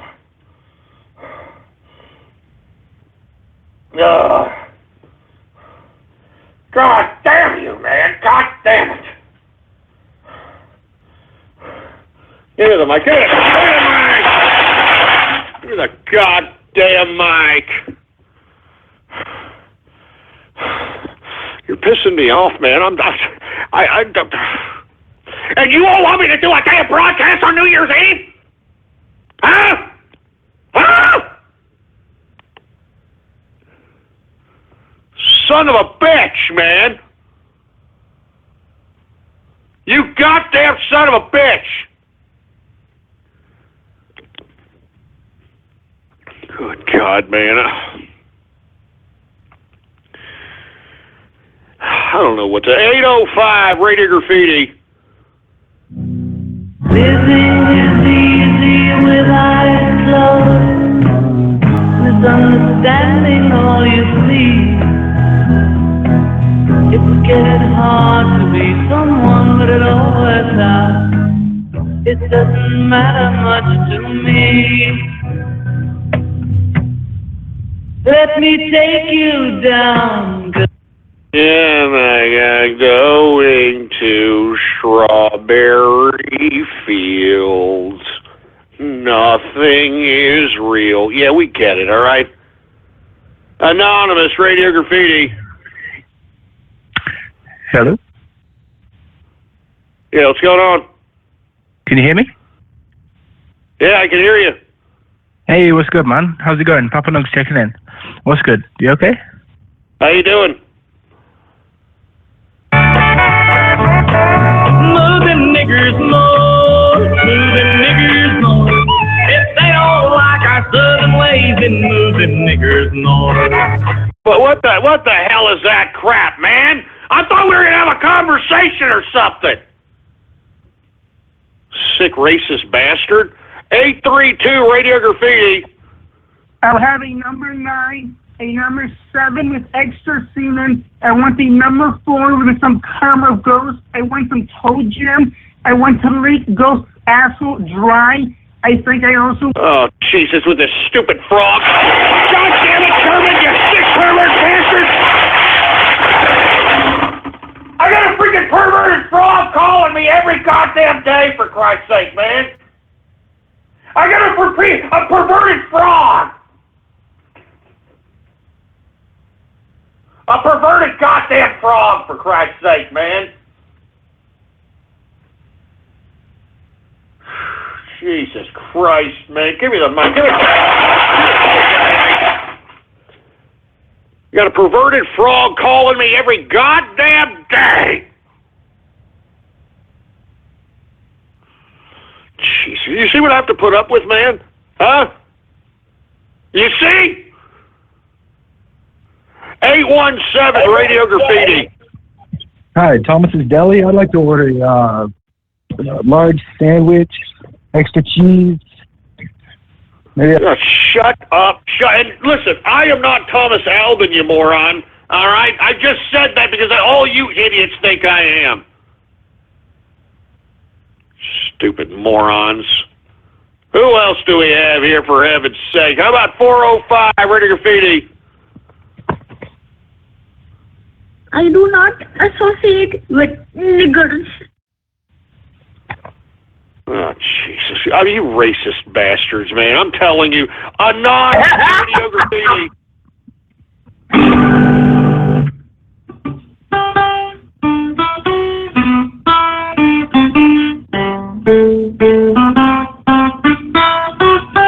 Oh, Jesus Christ. I mean, learn how to play the ukulele, huh? Why don't you learn how to play the ukulele? Anonymous, Radio Graffiti. Hey, Ghost. What's going on?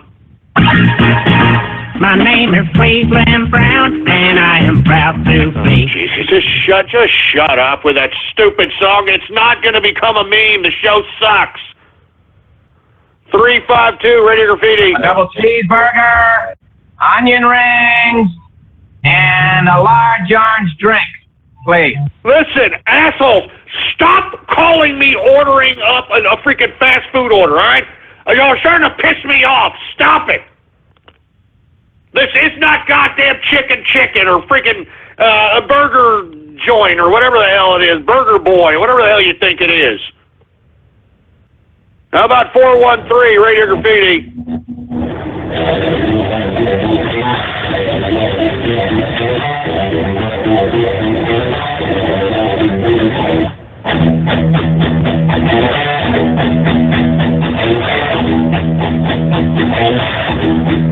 To number 45, a number 45 large, one with dip and large. You son of a bitch! God damn it! I thought that was somebody playing guitar. I thought they were playing Cowboys from Hell on the guitar, and then they trolled me with that stupid, dumb, order-taking troll crap. Good God, you know what? I'm glad there's only 8 minutes goddamn left. I'm so goddamn glad. Give me the mic. Give me the mic.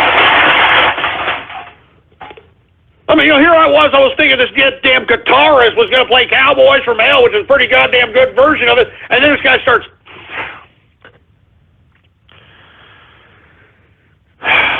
Jesus Christ, man. I always got to do this show, and I got to do it every goddamn day, and I get over 1,500 hours, and it's the kind of crap I get. Jesus Christ. 541 Radio Graffiti.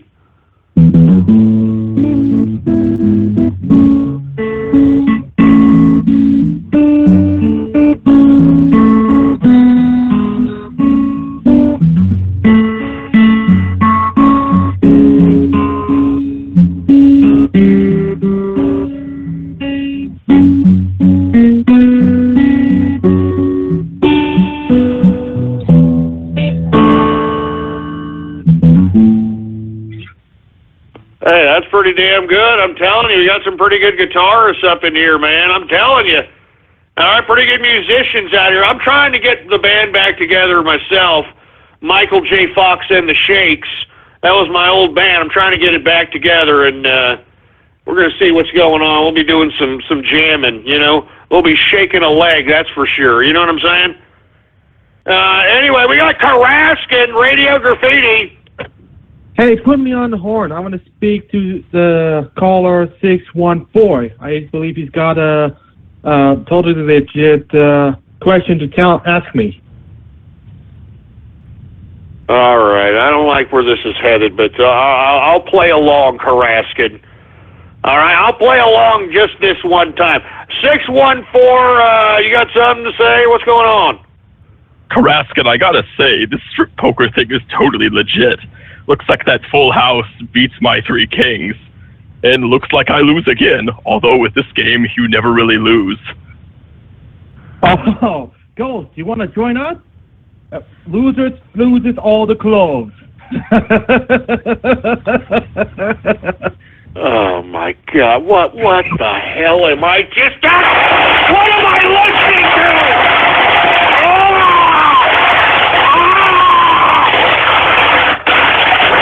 What the hell what kind of fruity dildo fagging crap was that? What kind of fruit bowl garbage was that? Take about 10 steps away from my freaking butt crack with that talk, boy. Oh, man. Man, this Bathhouse Thursday's getting worse and worse and worse and worse. Oh, my God. Goodness. You know, this Bathhouse Thursday is getting worse and worse and worse, man. Oh. Look, man, I don't even want to take any more calls after that, man. I don't even know. I mean, what am I supposed to say about that? What am I supposed to say about that?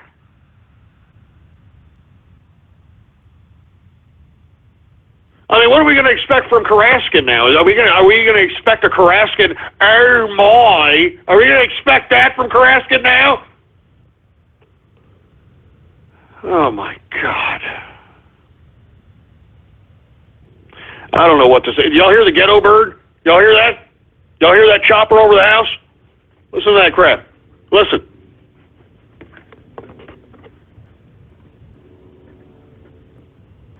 Y'all hear the ghetto bird?